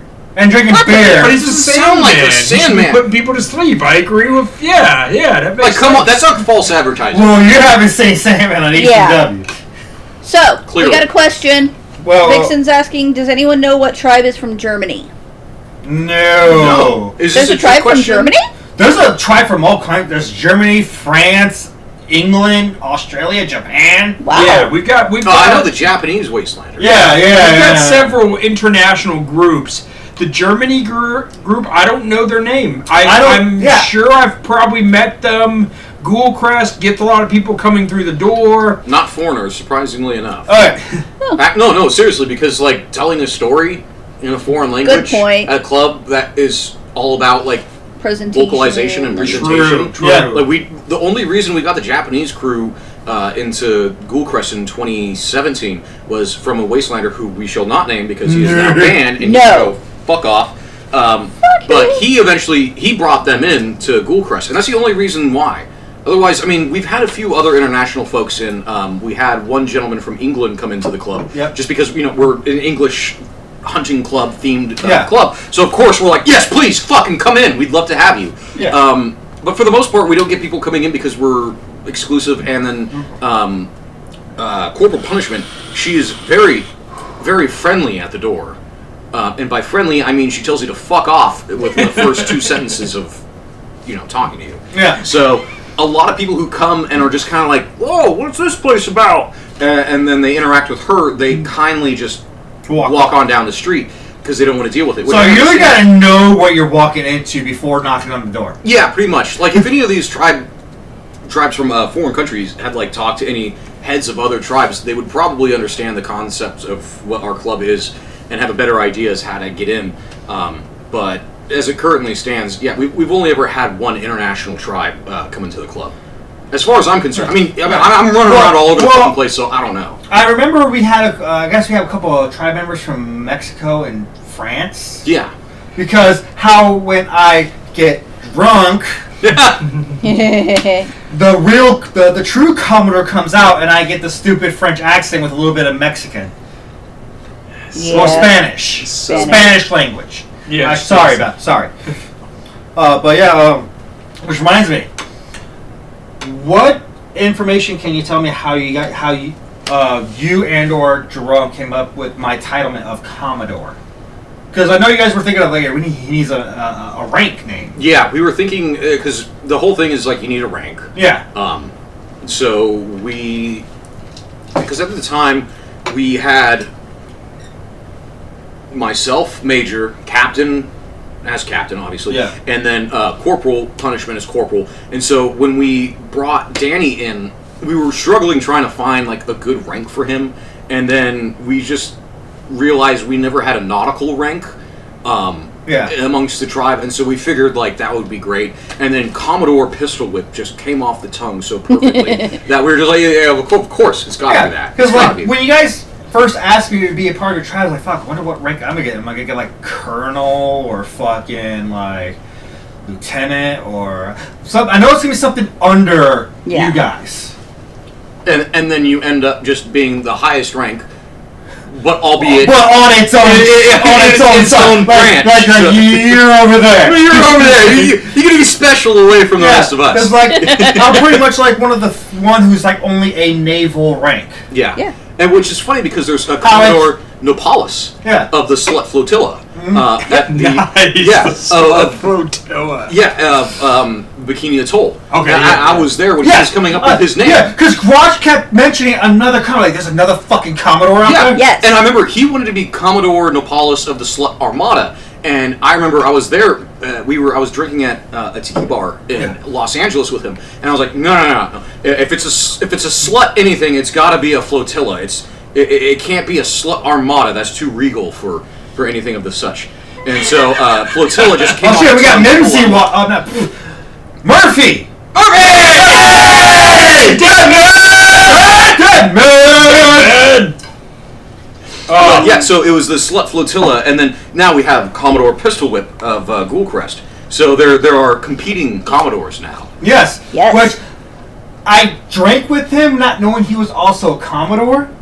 This is the guy who I actually drank alcohol out of a real human skull from the professor. Oh, that nice. makes sense. Yeah. Okay. Because he had like this bowl-shaped skull top that was a real human skull that he got his hands on because he's a bone collector and bug collector, and he's like, "Here, take this," and I'm like, Yes, please. Yeah, you can get human cadaver parts. For sure. Yeah. But they're harder to get. The photos, because I want pictures. Like, I'm drinking out of a human skull. Yeah, to get a picture of this. But you can see like drunk ass me. But then I took a photo of the other Commodore, not knowing he was another Commodore. So yeah, when Crotch saying there's another Commodore, I'm like, what? Who the fuck? Well, that's like hearing at Wayside, and this is something I wanted to bring up too. He's not was old, though. that there's another cigar club. Oh yeah. Who the fuck runs that? I forgot. Yeah, you were there. Yeah. Tell us all about it. So there is. So mind you, they only showed up. I think their first year was 2019. Yeah, the last Wasteland. Yeah, because I ran into the guy. I forget the guy's name, but I ran into him at Cult Academy. Mm-hmm. He was real personable. I said, "You're the guy that's doing the cigar club," and I said that I'm coming from Ghoulcrest, and he said, "Oh." And then that was the extent of our conversation. Wow. We'll tell you why.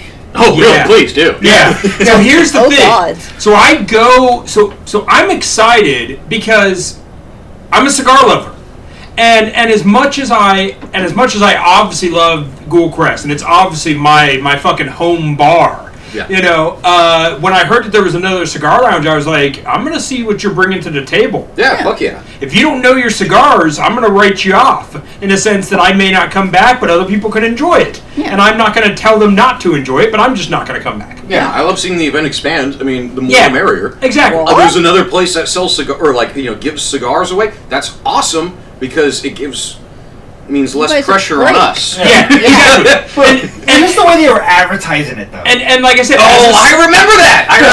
Yeah. May I? Yeah, go ahead. So they were advertising like on the the group social medias. Mm-hmm. They're like, the first cigar lounge. Yes! Yes! And everyone's like, should we tell him? Should we tell him? And they're like, it was like, Ghoulcrest.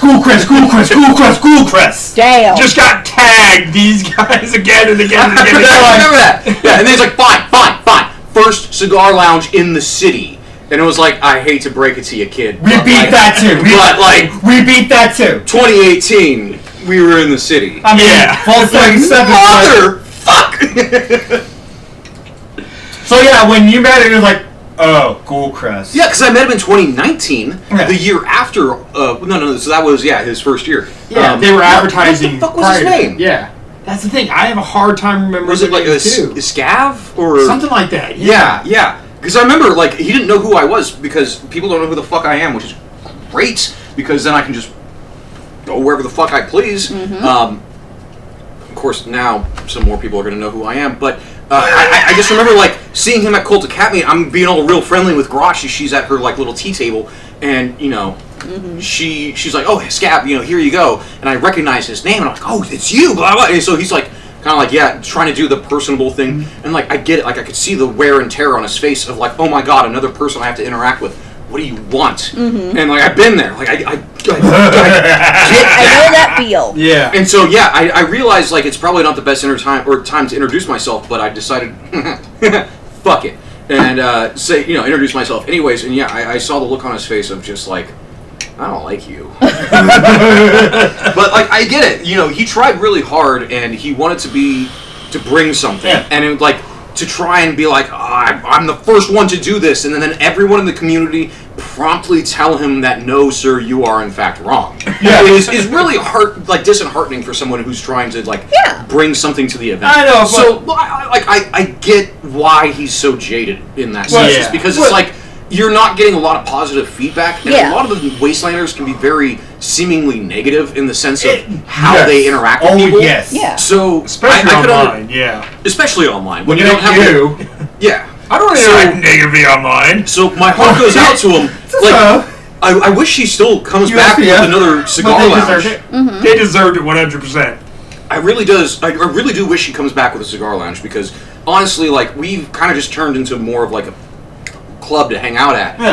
Having someone who's like very cigar oriented is something that actually is missing from Wasteland Weekend. So I mean, if he wants to do it again, I mean, like, I think that would be a genuinely good thing to bring. Well, two things. One, he got negative feedback when he advertised it, but also, you're doing this for the first time at an event that's been around longer than you. You should probably ask around, do some research. Well, in that event, like, you could do that to us. When our first year in 2015, we first said we were going to be a bar. And then we got shot the fuck down promptly by all of Wasteland. Oh, yeah. So, but you came back from it, though. There's a whole that's thing. very true. So, like, that's what I'm saying is, like, you can't just say, like, well, you just gotta do your research, kid. I mean, you sound like an anti-vaxxer, for fuck's sake. So what I'm saying is... God damn. Wow. What I'm saying is you gotta give people the benefit of the doubt. A lot of these people are coming in, they have their own ideas of what it is. They've only experienced, like, a smidgen of Wasteland from what they've seen on the internet. Give them some fucking space. Yeah. Let them think that they're the first ones to do something. Yeah. And they'll find out along the way, but don't kill that creativity. Because that's what brought us to the event in the first place. That's what brought you to the event in the first place. You're right. So let people do their thing. And that's what killed me is like a lot of people like shooting him down like in defense of us, where it's like, I don't give a fuck if there's another cigar club at the Wasteland. That's gonna help you guys out. Let them have fun. Yeah. And the same thing, like, go ahead. No, as I say, I completely agree with that. I never thought of it that way. Yeah. But also the fact that one aspect that I do really like at that you told me is like, how do they light your cigar?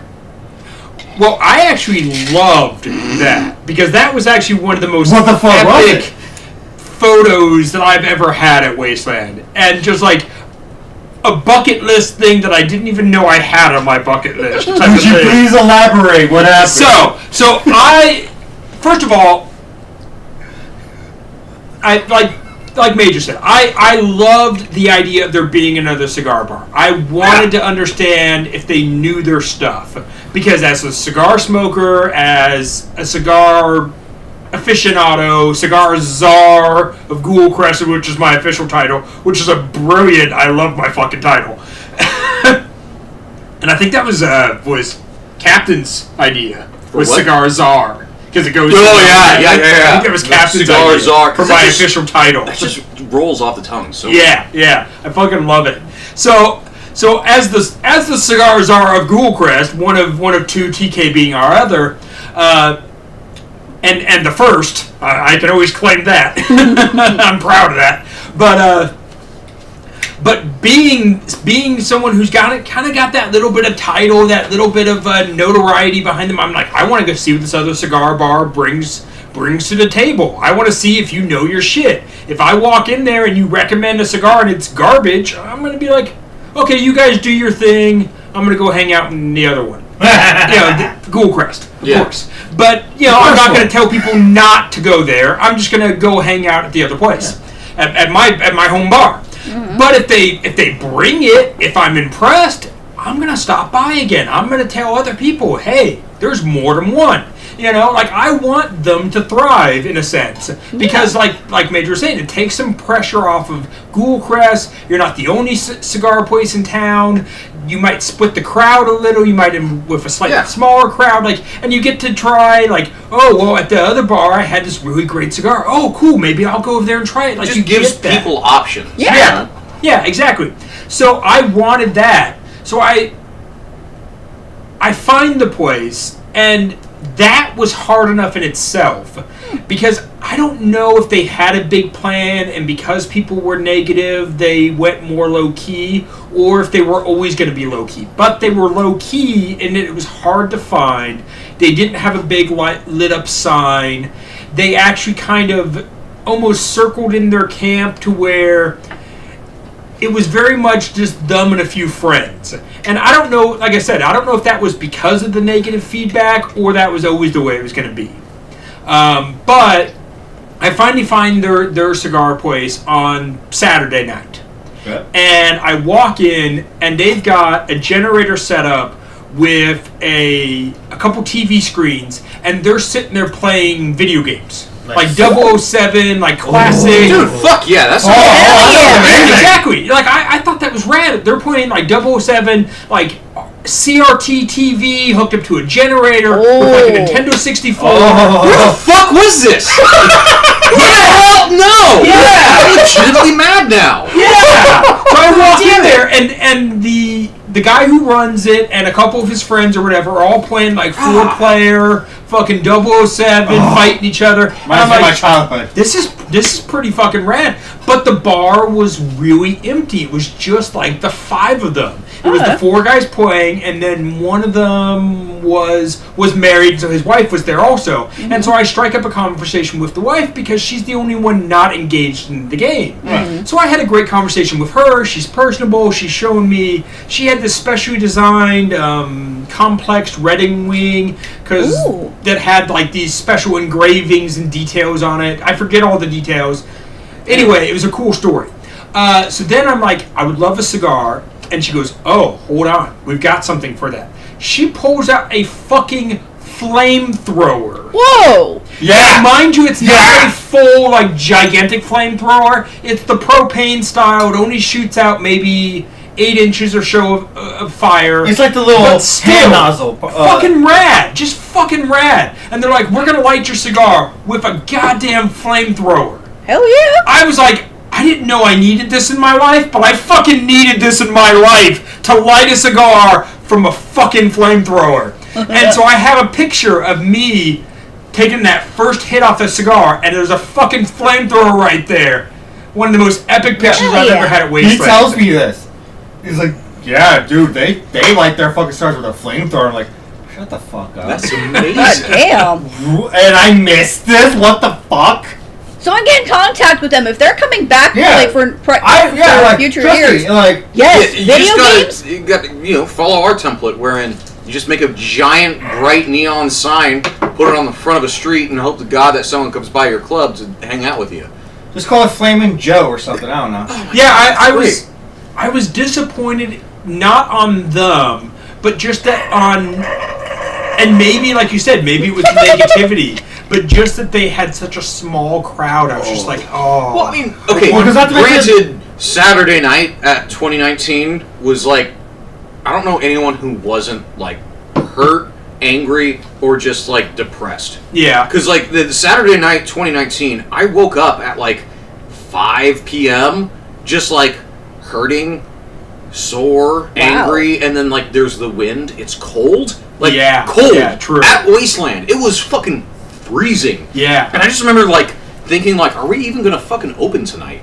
Yeah. Just because it was just such a weird, odd night. We were supposed to have the Demolition Dolls do, like, a bar takeover, and they remember, Yeah. Like, I was super stoked about that. Yeah. Because I know, Bam Bam is a bartender, and I was really excited for her to see the bar. Yeah. And I was just like, this is going to be great. It's going to be a lot of fun. We're going to have the fucking demo dolls here. It's going to be off the chain. And then Saturday night eventually rolls around, and I get a text from fucking Beans just saying, like, everyone's hurt. So-and-so's got a cracked rib. Fucking, like, can we just call it off? And I'm like, just come by and hang out, you know? Yeah. Like, like, I'm not even in the mood. Like, I don't even know if we're going to fucking open tonight. Like, just come by and hang out. So, yeah. And so, to say, like, the club was empty on Saturday night is kind of odd because, like, that was a very weird Saturday night as far as the Wasteland is concerned. Yeah, and I don't know how they were on Thursday or Friday. Obviously, I didn't make it there. They didn't have a sign that grabbed your attention from the street. Yeah, which is key, especially if you're a new tribe like we were. I mean, like, almost... Like, our whole decor was, like, based around the fucking sign. Yeah, that's what caught my fucking attention. It sat on the bed of the fucking, of the rat rod. The whole club was a front in the sense of, like, you walk up and you just see a dope rat rod with a fucking neon sign, or not a neon sign, but a fluorescent sign lit up out front, and then, like, this car canopy covered in camo netting, and then you walk inside and it's just, like, neon light, and, like, this just blindingly white inside of a car canopy, and it was just very out of theme. Yeah. But the front of it, from what you saw outside, looked fucking tip-top. So, my only advice to them would, if you want more people in your camp, like, make it more appealing, make it more alluring. Yeah. But I would really like to see them come back, because, I mean, if they're having, like, fucking GoldenEye sessions in their camp, Right? Like, imagine doing like a Get your name GoldenEye out there. tournament there or something. Get people in, trade people out, have a winner. You know, like, that'd be fucking rad. I would totally be in for that. You know, I loved GoldenEye back in the day. So I think and a lot of us did. That was you my know? shit, yeah. I think there's still definitely a spot for them at Wasteland. It's just a matter of them restructuring somewhat in order to, you know, become more appealing. Yeah. Which it sounds like it wouldn't take a whole lot on their behalf. Yeah. Because it seems like, I mean, shit, I'd go just for the fucking GoldenEye. Right. So, or for the fucking flamethrower to light your cigar. yeah, right? Like, I would love to have that sounds a amazing. Yeah, like I Come said, to our camp. We have flamethrowers. it is one of the and you have best 50 pictures. Wastelanders Yeah. willing to come by right now. I see that as the logo, just a flamethrower with a cigar, right? The logo should be that. Yeah. You're right. Yeah, that's the logo. That's like, hey, free advertising. Like that. Yeah. You can happily take that idea. Go for it if it gets people for your shit. Yeah, but Like, I don't smoke. I would I'm totally all- bring like s'more stuff. It's like, dude, the torch. I mean, I'm all about, you know, bringing tribes up in Wasteland, especially new tribes, because, I mean, this event's only meant to grow and grow and grow.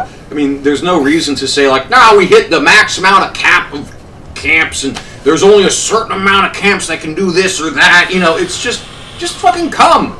And if you ball out, I mean, I fucking could come. do it. Yeah. Oh, Not that way. I know. Right there. Yeah, so I was not disappointed by the club itself. I was disappointed by more people hadn't found them. And I was like, oh, I hope they do better next year, you know? Well, not personally, just from what I inspected. Yeah. I don't think it's just that many people found them. It's just that how they got on social media, like all that negative, like, fuck you, Ghoulcrest, and like no one's gonna support this because they are supporting a different tribe entirely. Yeah, it kind of kills your boner for the event when you find out that, like, everything you're trying to do, especially like, fine, we'll be the first tribe in the city for a cigar lounge, and then everyone's like, there are, Simpsons did! Thank you! Simpsons did! It was very much like that bandwagon jumping on him to kill him, and it was just like, here's the thing between them and Ghoulcrest, like when you're saying that, like, oh, you can't be at a bar. This is, you had nothing to really write on it, like, oh no, like fucking Attack already did that. You're out of luck. No, like, no, there's like, you just can't have one. Yeah. But like when they're trying, like, no, they already there's already a following. Yeah, there's already an established like group. So yeah, they're gonna. Then we have many members who are gonna be the bringer of bad news for these people. Yeah. And it sucks, but like we have no control of this. Yeah, I think it's just a matter of like limiting your expectations is what I've learned about Wasteland, especially. Yes. Because I've had a lot of, like, when you ask me what my favorite year was, it's like there's my first year, and then there's every year after that's been a disappointment. And only because, like, you're chasing that dragon. That first year is always going to be your perfect year. Catch the dragon. Yeah, and so, like, I understand that idea of, you come in with this bright-eyed and bushy-tailed idea of what you're going to do, and, like, it sucks to, like, even be beaten down before you even come to the event. Like, for me, I felt really bad because it was like, you already got beat down before you even set foot on the property. Right. So, yeah, to me, it just felt kind of unfair in the sense of, like, it was like that bandwagoning of, like, oh, and now we're all going to, jump on this guy for, being an asshole, which it wasn't. No, he was just trying to get it word, and, like, he had no idea that there was someone already taking that titlement. Yeah. But like, I'm not gonna give a shit about, like, if there's another fucking cigar lounge out there. Like, do it up. Yeah. You can do better than we can, probably. Yeah. So, like, just have at it. I mean, Support who knows how long people. we're even gonna be around? I mean, obviously, Wasteland's gonna outlive our tribe, most likely. So, like, how the fuck are we to say, like, who can and who can't be what they want to be at Wasteland? Yeah, exactly. Like, something that we talk about a lot is, like, if we all want, and this goes for anything you're into, if we want our subcultures to survive, you have to have fresh new eyes coming in. Yeah. Because people are going to move in and out of subcultures, and eventually they're going to shrink and die if there aren't new people coming in. And Wasteland is falls into that category too. Oh, hell yeah. And that's why, like I've said, we want to have a first year on the show to do the review. I love the joy and the excitement of first years. Oh yeah. And the same thing like Major said, I have been chasing the dragon of my first year for 10 fucking years now. And I've had some amazing years, and I've had some years that I was like, next year should be better, hopefully. Did you already finish that Tangy Town? Yeah. Yeah. Jesus. Do you forget who you're talking to? Yeah, sometimes I do.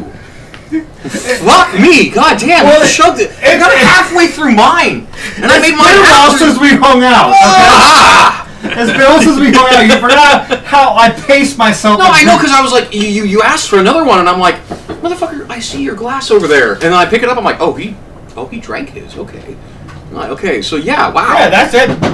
Empty. I forget how much of a big boy you are in the sense of like you can put away some fucking hooch. Yeah. All right. Hey, if anything, it means more of these Yeah. little tabs for me, for craft. Which I was. You know, you should put in there. You should put one of the Waldos in his boot. Wow. Just saying. So what? No, the Waldos are here. Oh, that's right. In the mini fridge. Yes. Yeah. We'll finish that off tonight. But no, before the show ends. Okay. Yeah. We'll open it up and we'll drink that for the finale. All right. There you go. That works, yeah. Because trust me, I'm not filling, like I say, I am not filling that one up. It's one beer. It's one, yeah, because this usually can hold 2 to 3. So there's a couple different things I wanted to cover also tonight. I want to give a shout out to Zeke. I don't know if he's watching, but it was Zeke's birthday yesterday, so I want to say happy birthday. Happy birthday, Zeke. Yeah, Exodus. Yeah, Exodus is his waistband.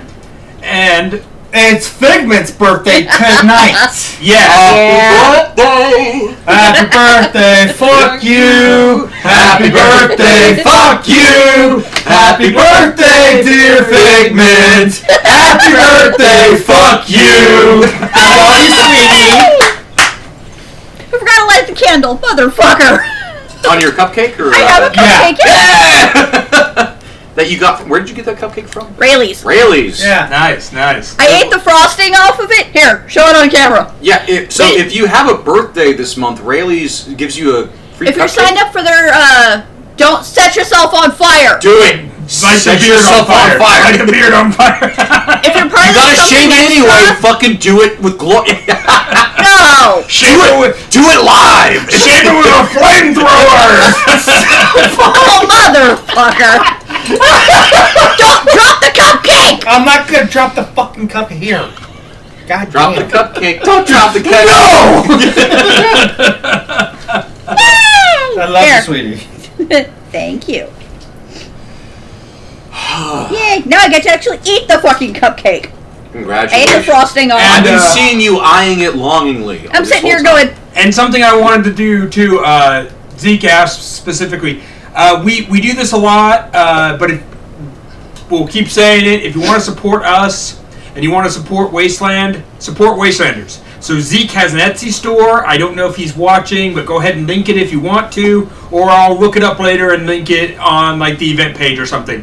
But if you want to support a Wastelander, buy some stuff from Zeke, buy some stuff from Gilly, buy some stuff from Cold to Cat Meat. We've talked about this before. The pandemic sucks. A lot of people are out of work. A lot of people are struggling. Yep. If you happen to be fortunate enough to still be working, have some extra income, throw some caps somebody else's way, buy some cool swag, take a picture, show it off, tag us, and let us know, if any of it. Some of the best merch I have from like any sort of event has come from Wastelanders. Yo, I have a Cult of Cat Meat t-shirt that I wear, and I always get questions at work as like, what the fuck is that on your t-shirt? And I always love explaining like, well, there's this cult that I'm a part of. And, it never ceases to bring me joy because I thrive for those awkward moments in life now. So explaining that I'm a part of a cult that is involved with cats at an event that is Mad Max themed. It's fucking great. I can't tell you how many awkward conversations I've had just because of that t-shirt. And then also, Smoking Guns. Shout out to Logan. Wait, what? Yeah, Smoking Guns. I bought one of their literal smoking guns, the flintlock pistols that you smoke out of. Dude, the coolest fucking smoking piece I own is that thing. The flintlock, you pull it back and they have a hemp wick that you can light. And then So wait, the I bowl need piece, one of those. and so the So bowl wait, piece is at is where it like the flash pan. You said hemp, so it's like weed? You smoke weed out of this? Oh fuck you! So Well, yeah, I don't so- smoke weed. Well, then you're gonna have to learn. So you pass the bowl. Listen, if I buy one, you still get to see it. So Good point. That's it. Because if you smoke tobacco, I would like one. Danny, you could absolutely smoke tobacco out of it. It's just a pipe. It's a pipe. It Made doesn't out matter. of It's gum. not sentient. It's not going to say, tobacco, fuck off. You can fucking put whatever the hell you want in there. What I'm saying is, and then it looks like you're about to eat a barrel of a gun, but in fact what you're doing is smoking weed. And then the great thing is the wick is attached to the trigger mechanism, and so when you pull the trigger, it snaps the trigger, the flint forward To light it? to put it out. Oh. I need this in my life. That sounds awesome. It is I did not know amazing, this and I love existed. it. So, like, two of the coolest things that I own that I can use on a regular basis are from Wastelanders. And every time I use that, like, gun smoker, like the pipe, everyone's like, "What the fuck is that?" And I love explaining, like, the tribe and Wasteland in It's general like, and everything what? that comes from Have behind I it. got a story for you? Oh, man. Okay, so it all started. You need to with- sit down for this. Many moons ago. Yeah. And so yeah, you know, I mean, the shit you can wear and bring and use on a regular basis is always great because it involves, you know, just your daily life and the people you are around. Yeah. So if you want to support Wastelanders, honestly, just buy some of their shit because They got cool shit. Yeah, They really got some cool cool shit shit. that people are gonna ask questions about and makes you feel Yeah. cool. Yeah. Because I got this and you don't. Suck. And like I said, a lot of people who are not working, or even if they are, throw them some extra cash. Why not? We all love extra caps. Buy some shit we want. You know, you get something you want, and they get to do whatever they need to do with that cash. And Colts and Catmeat, Grotch especially, she makes some pretty cool shit. Oh yeah. Seriously. Like the Like, calendars, the fucking little magazines. The scarf thing I bought. But I mean, like even before she was doing Wasteland, it was the Gamma Grotch crotch shop. Yes. On Etsy. Uh-huh. She does a bunch of just like Fallout Wasteland shit. in Yeah, general. well, because Grotch loves Fallout. No, yeah, Grotch was hardcore Fallout before. Like I even liked Fallout before. Fuck, she was playing Fallout in the '90s before, when I was still playing goddamn Lego. PC Fallout 1 and 2. Like nobody's ever fucking tactic played. style. Yeah, so like, you know, if you really do want to support Wastelanders, honestly, buying some of their stuff wouldn't be hard. It's not that expensive. Like, it's not any more expensive than buying just a regular band T-shirt. Yeah. So like, and you're supporting a local, you know, gig that you obviously like. You're if you're watching supporting this the show. community So- that you're in. Yes. Precisely. So Yeah. buy some of their shit. It's fucking Yeah. good. Yeah, exactly. So, So earlier you mentioned how quickly I was able to drink that. yeah, it scares me. Just a little. So, it just reminded me of something I remember from another Wasteland show, Apocalypse Post. Oh yeah, How when Makeshift introduces a bunch of people, they have like a bunch of little short nicknames, kind of like a Babe Ruth style, like, you know, the Titan of Terror, the Great yeah. Bambino. The Beast from the East. Yes. Yeah. Yeah, So- he has these long Yeah, intros. So like, I love so it. like, if we I ever love done this show, like I have like a list of names I could probably have them call, like, oh, the Caterpillar of Hookahs, the beer drinker among beer drinkers, the drinker of worlds. the drinker of worlds. I like that a lot. It was like how I was fast able to drink a cocktail compared to what you're still working with. I'm still nurse. I mean, I enjoy my beverage. I sir. enjoyed my- Sir, I enjoy them. You drink them. I trust me, every sip I had was enjoyment. I just had to He take figures. inhales them. My Every sips are sip you gulps. take. What fucking shit. God damn it, I miss you, buddy. I miss you too, fucking. Like, God damn it. Like, you're a fucking little. Oh, Little Stuck demon. up It's smoking okay. your guts. shortcomings and your longcomings, I swear. Ah, yes! Hey, fuck, shut the fuck up, Steve!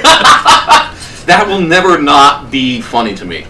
Yeah, fuck. Oh. One of the most awkward Wasteland moments I've ever had was saying that. Okay, for some of the viewers who don't know, there was a video game where it has a bunch of characters from miscellaneous. It's a poker game. It's a poker game, but all the people playing poker are like from various different medias, like Brock Sampson from Venture Brothers and Ash from Evil Dead, Claptrap from Borderlands. and so in one of this, when certain people win or lose, they have different lines about like being cocky when they win and like, oh, I fucking suck when you lose. And so there's one part where Claptrap from Borderlands says, "Shut the fuck up, Steve!" No, he's like, Go ahead. He's like, this sucks. You said less things on it. And I have a friend Steve, and all he says is "Ayo," and we have Steve, the character from Borderlands, going In the back of the game. and he goes, "Shut the fuck up, Steve." And so in 2018, that was an inside joke for us because That's we my just first year camping with you guys. yeah. And so it was an inside joke for us where someone would be like, "Hello," and then, "Shut the fuck up, Steve!" And so we're packing up Wasteland 2018. There's like no one at the event anymore. It's like staff and like maybe 2 other established camps. It was like Skullduggers and like We were camping right behind Skullduggers. Yeah, so it was like Skullduggers and like I think maybe the Dukes of the Nuke were still around, and then literally every other camp had gone at that point. Yeah. And so like the Baron and Mickey Bang Bang had come to say goodbye because they were about to leave, and so. As they're like, we said our goodbyes and everything like that, and then as they're walking away, you just hear one of them say, "Hello," and then Danny, without skipping a beat, even though they weren't in on the joke, just says, "Shut the fuck up, Steve!" at like the top of his fucking lungs, And they both look back, just like, "What the fuck?" Like just completely out of no context, no concept of what had just happened, and like. I'm standing there, like, thinking this is hysterical, but I'm obviously not showing it because I'm just, like, watching the Baron and Mickey Bang Bang's reactions. And they're just confused. They're looking at him, they're looking at me, they're looking at him, they're looking at me, and I just start laughing and turn to, like, I was like, ha ha ha ha, oh, what a guy, what a character. And they just kind of like, okay, unclench their buttholes and like proceed to go like back and leave Wasteland, and I presume to have a conversation of like, what the fuck was that? I don't know, man. I do, right? So I love that moment, and he's just standing there like staring at it, just fucking stone cold. I love that. Oh my god. Well, because you guys gotta remember, that was the same year the Baron marked me. Fuck. So there's already a fucking thing going on between us and Skullduggers. Yeah, so the Baron and you had a little bit of a beef already going, so it was already on like thin ice, and then it was just like that fucking happened. Oh my god, so good. Oh. What you got, Figment? Oh, I'm checking Instagram Okay, and a so restaurant I there's follow comments has a- I need to read because Go for it. You've been neglecting the people. No, because my Facebook won't let me because I wasn't seeing it, so I had to refresh. Because You've been neglecting the people. right. There's been a little bit going So on. we got Eric Bowser Socks going, oh, for anyone who hasn't, buy a Wasteland Talk patch from Gilly. Gilly! We say it like every week. Buy a Wasteland. Gilly goes, Buy it. whoever came up with that must have been having a bad day, got their pipes mixed up. They're talking about Oh. the gun. I'm still a little upset that you knew about a group called the Smoking Guns and didn't tell me about this. For Do you those who smoke weed? no, but there was a wrestling tag team in the past called the Smoking Guns. Oh. So I'm sitting there going, there's a wrestling reference and you didn't know. What the hell, baby? Okay. You're failing. No, I know. It's just I know he's not talking about wrestling. The group doesn't. You It's know- not pulled from wrestling. So- for I them. know, Yeah, but so, like- it's a personal wrestling reference. The Yeah. context with which you experience it completely like closes you off from seeing other aspects of it. Yeah. In the sense of like, of course, it's a reference to something else, but you just don't see it for what it is when you're in the moment. Yeah. So, and then we got Sarah going, it's my secret chili recipe dies with me, and we got Quentin Logan going, Skullduggers! Yeah! How you doing? I'm the Baron. Oh my god. Woo.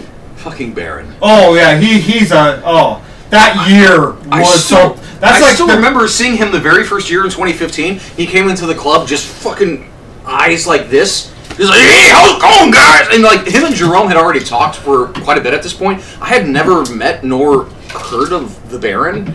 So he comes into the club during the middle of the day where I'm just dying of heat exhaustion essentially. And then he just is like, welcome, I'm glad you could be on my behalf. So here's some fucking coyote dollars now. Oh, he gave you the Baron bucks? Oh. Yeah, he gave us Baron bucks. Bucks. Oh, And no. basically came in, said hi, you're welcome for existing, and then threw money at us, and then left. Yeah, And it was so confusing, and Jerome was like, I like him. It was just like, fuck. He had already been talking with him, so he had already had a rapport with him, and so I'm just sitting there just clueless, like, he had red shit all over his face, and he looked like he was just high out of his goddamn mind. Like, who the fuck fuck was that? It's the guy who allowed us to be existing at Wasteland. I'm like, I should shake his hand at some point. Yeah, because the Baron is for those who don't know, the Baron is on Wasteland staff and was part of the conversation in a sense that got them approved to be at the event. He was head of he was heading up Wastelander, the community staff. Yeah, exactly. At that point in time in 2015, he was the one who was spearheading, communicating with the different tribes, and so when there's a new tribe popping up saying that they want to be a bar, of course he's going to be the one to shoot them the fuck down and then proceed to talk with them and make sure that everything's okay. And so, yeah, the whole membership thing came from that idea of how do we vet people? How do they, Drome or Captain and Major, how do they come to the event and be a bar and have a camp and invite people in? Because like we said earlier, there were no other bars outside of the Atomic Cafe, which was staff ran.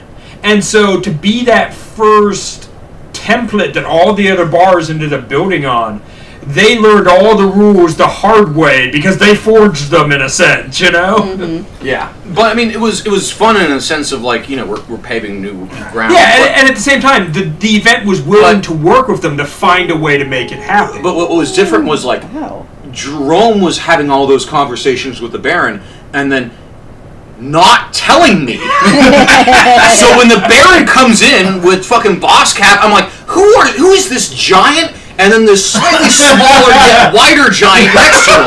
I'm like, why the fuck are they so friendly with you? And why are they gone already? What the fuck? It was one of those moments of just I don't understand what just happened, and I'm very confused. And so that was my first interaction with the Baron. And it's all been uphill, uphill ever since. It's always been uphill. My first interaction was completely different. Because the first year or so, I didn't know he existed. I heard about it, but I'd never seen him, so I thought he was just a myth a tribe made up. He was like just Paul Bunyan to you know? Yeah. Until the first year of the party we cannot mention is where I first met him. Yeah, where you're like, you're a real person? Well, because I heard someone was like, yeah, that's the Baron. He's doing his fucking thing with the cat. Like, the Baron's real? It was like finding out Santa Claus isn't actually a myth. He's real, and the North Pole is actually a fake spot. It's actually in Ontario, Canada, or something. Not only is Santa Claus real, but he's standing here in the building. You're just oh my god! I'm such a naughty boy. Right. So seriously, once he finished his shit, I went up to hey. First he said something before I could, because I was trying to think of what the fuck do I say to him? Yeah. And he was like, "Hey, sorry, I had to push you off your seat. I just had to do my fucking thing with Captain and whatnot. Just do my whole thing. No hard feelings. I just gotta take care of that." And I'm like, "Dude, I didn't even know you were fucking real." What? And it's but dude, happy to meet you. It's he had a chuckle, and we shared a drink, and then we went on our merry way. Yeah. And it's funny because my experience with the Baron was completely different than anybody at Wasteland, in the sense that the first time I met the Baron was a build day at Axel, Adam Chelston's place. And this is when the Skullduggers became, a lot of them were already friends in real life, knew each other however they know each other. I don't know their whole backstory. But anyway, they show up to the build crew day to do the build, and a lot of them didn't have their personas done yet. So the Baron introduces himself to me by his real legal name. Hi, I'm so-and-so. Oh, his Christian name? Right? Well, what is his name? Fuck, it's something so generic. I forget it. Yeah, it's Mike Machado. Yeah, Mike. Yes, Mike Machado. Hi, my name is Michael. And so he's like, "Hi, my name is Michael Machado," and I'm like, "So," and to me, I was like, "So professional, like you would introduce yourself at a job interview or something." And so later on, as he's building his story as the Baron, and I'm hearing these legends and these stories about him, they're like, "You know the Baron?" I'm like, "You mean Mike Machado?" You're like, what? So it's one of those things where it's I met him before he was anybody. Yeah. Well, I love that because the very first party we shall not name happened, Corporal Punishment was ferrying people to and from the hotels to the event. Yes. Which is which is at the Harlan's own personal residence. And fucking Corporal is such a fucking so the thing is, like, you know, they're all coming by, and she's like, "Hello, who are you?" And they're all giving their Christian given names, you know, like, "Oh, hello, I'm Mike. Oh, hello, I'm Bob." You know, blah blah blah. And so they're doing their thing, and then the event really starts kicking off, and everyone gets into their personas. And so it's like, "I'm the Baron," and she's like, "Shut the fuck up, Mike." It's just like you just see their ego, like, just like collapse. Yeah, exactly. So that's kind of what I'm saying. Like, so everyone's like, "You can't call me my real name in front of my tribe mates," and she's like, "Then don't introduce yourself as Michael." As the Baron. Corporal gives no fucks of who you are. Yeah. Oh no. It's She's a a total whole- sociopath in the sense of, I don't give a fuck who you are. I will tear you down. If you want to be a certain person, you have to be that always. And so it's that whole like people have like these whole egos, and they just get torn down. Facebook. Who's commenting? No, I gotta refresh because Okay. Oh, we got Jeremy from Go Heads going, "Bah, what's up, guys?" Go Heads are fucking dope as fuck. Like the Go Heads. They had a bar last year in General Camping, and I myself and Commodore both went into their bar. It was a good time. It was a fun time. Yeah. You know, all right, I'll have to check a couple. them out. They have a and YouTube- their thing is bah. Yes, you know, fucking like the great. crows, like They have a couple- Yes. Yeah, a couple of their tribe mates do a YouTube show called The Grouch Couch, and they did a review of their wasteland experience of them in the Go Heads and whatnot, and it's fucking amazing. That sounds great. Yeah, they're a rad group. I got a great story. This is partially from my own experience, and then also what Captain Stranded has told me. At the event, which we shall not name, this actually involves the infamous, the legendary, the amazing David Daupher. Short I hope this is the one I'm thinking of. Yes, it is, and I know you're going to love it. So, David Daupher is known as a eccentric human being. He's done a lot of things. Yes. And so this very first, I think it was the very first or the second event, which we shall not name, that we did, and I love that I'm calling it that, not by its actual Well, because name. last time we were mentioning, Corporal got on my ass like, we don't talk about this. Yes, and so we don't talk about it. And so anyway, so at this event that we don't talk about, as we're talking about it, Daupher is there. No, it was the first one. I remember. Okay, now. Yeah, it was the very first one. And so Captain is, tending bar as per usual. And so Daupher shows up, and he doesn't slide across a cup or like a pufferfish or whatever have you across the bar. No. Instead, he slides across a cap from a water bottle. And he slides it across the bar and says, "Top me up, Captain." And that was pretty good. That was pretty good. And Captain says, "Well, what are you drinking?" "Vodka." And okay. And so he, Captain not one to be like, "What the fuck?" He's gonna roll with punches. That's what I love about him. And so he proceeds to fill up the cap, the water bottle cap. It's just like, it's a water bottle cap. I mean, it's fucking tiny. And so he fills it up with vodka. Like, what the fuck is this guy gonna do? And so Daupher grabs it and then snorts the whole fucking cap.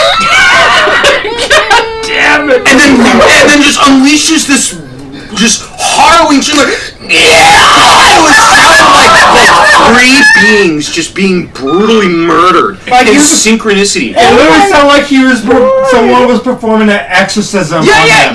And so, everyone at the bar at the time. Oh shit, Styx is watching. Perfect. Hi, Styx, you're just in time. And so he does his thing, and everyone at the bar is just like, they're all veteran wastelanders, so they're like, yeah, fucking Daupher. Of course, of course he would do that. Sounds like what you do.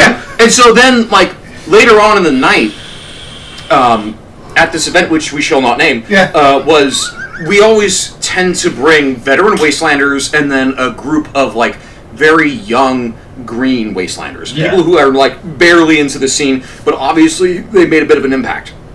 And so at this point in the night, everyone at the bar were a bunch of green wastelanders, new folks. Yeah. They'd seen pictures and memes of Daupher, but they'd never actually gotten to experience him. And I don't meet him because you don't meet Defer, you experience Defer. Yes. And so he comes up with his bottle cap, with his fucking water cap again, and Captain knows what's going to happen. He knows everyone at the table doesn't know what the fuck's about to go down. Him and Defer are the only ones with the knowledge of what's about to happen. And so he's just like, okay. And so everyone's just kind of watching as he fills a fucking water bottle cap with vodka. Just like, what the fuck? And then he does the exact same fucking thing. He just snorts the whole thing and just screams bloody murder and then just like slams it down.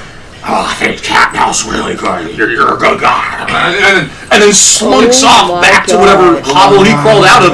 And everyone at the table is just like traumatized. Just like looking around for answers. And like looking at the captain. And he's just like, oh, what would you like to drink? You know, just like casual as if nothing had ever happened. Like, not skipping a fucking beat. Just like, oh, what do you like? I'm like, what the fuck was that?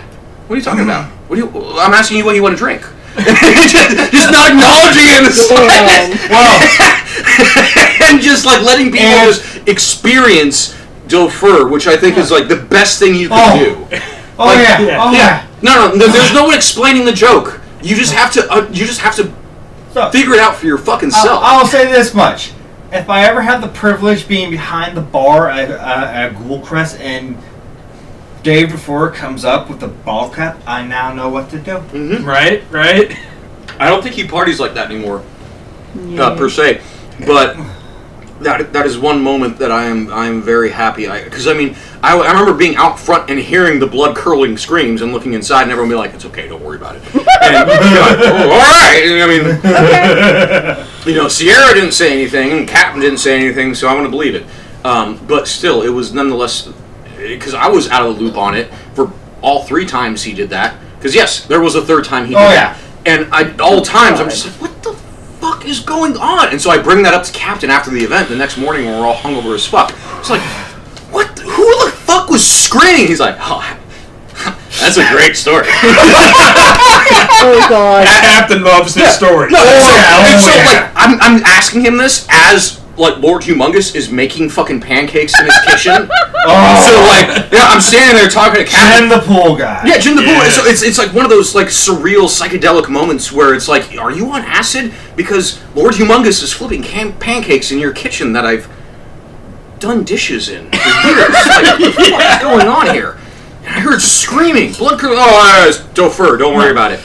What the fuck? Now I also gotta say, at the event we cannot name.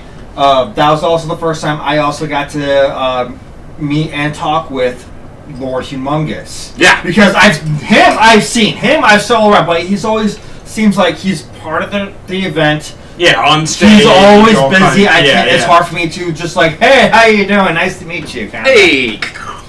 So like, it was kind of intimidating trying to talk to him and meet him. Yeah. So like, when at the event we cannot name, sounds like fucking Voldemort.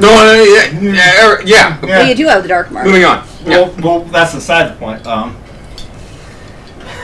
So yeah, I nerd. fucked off.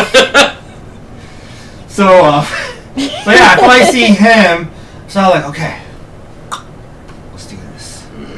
So I go up to him like, Leroy Jenkins. At least I have one thing up my sleeve that I can at least talk with him about. I know he's a DJ. Perfect. There you go. That's and right. I'm a DJ. He is. Yes, you are. So like, hey, Lord Humongous, nice to meet you. I'm Pistol Whip. I'm also a DJ, and I want to see if you're enjoying the night. And he just, the nicest fucking guy, just tells me stories like how he was a DJ and like what kind of shit. He plays like a lot of German music and shit. Yeah, he's into the German industrial for sure. And really? Weird. And like, cool, German industrial. I can reach to that because I play industrial and some German industrial and goth and shit. Yeah. So like, we can connect like that. So we got to bond a little bit, just a little bit, because that was like the only time I got to talk to him. No. To be fair, the only time I've ever talked to him at Wasteland are during Teardown or Survivor's Night. Yeah. And So, like, after the event. oh yeah, Yeah, he's always super busy. The one for sure, time I yeah. actually got to at least say hi to him is when me and Captain went to Dinky Dive to try to see if we can get more ice. This is before that went down. That fucking asshole. We didn't see Humongous, we saw Jim, the pool guy. And I'm Yeah. like, hey Jim, how you doing? And apparently he remembered me. He's like, hey dude, how you doing? I hope you're having a good time here this year. And I'm like, yeah. So, one thing I learned from Big Disco, shout out to Big Disco. Oh yeah, Big Disco is fucking... Treat everyone as if you've known them for years and you will never let anyone down. Yeah. So, even if you don't remember who they are or recognize their face, act as if though you do, and you won't make anyone feel downtrodden, so to speak. Yeah. I mean, just speaking from personal experience, yeah, I would definitely recommend that because you will run into a lot of people who maybe you met while you were drunk or high or just exhausted.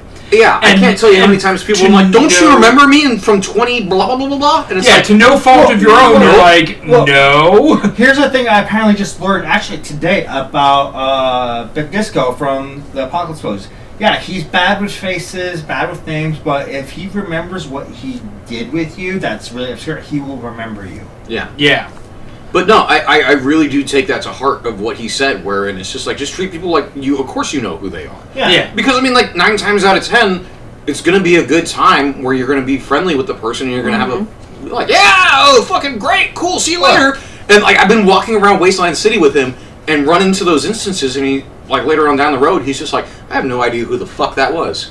And it's just like, you talk to them like you'd known them for years. He's like, yeah, well, that's just what you do, you know? Because otherwise, like, what are you going to say? I don't remember you. And then you feel like shit when you hear that person. And then they're going to feel like shit. Yeah. Yeah. So it's just like, just treat everyone like of course you've known them for years and you've been waiting to see them again. I gotta take a piss real quick. Damn. Yeah, I would I gotta totally, pull a Grosh. totally agree with that. You know? Yeah, that's basically how. Switch over. I'm the Commodore now.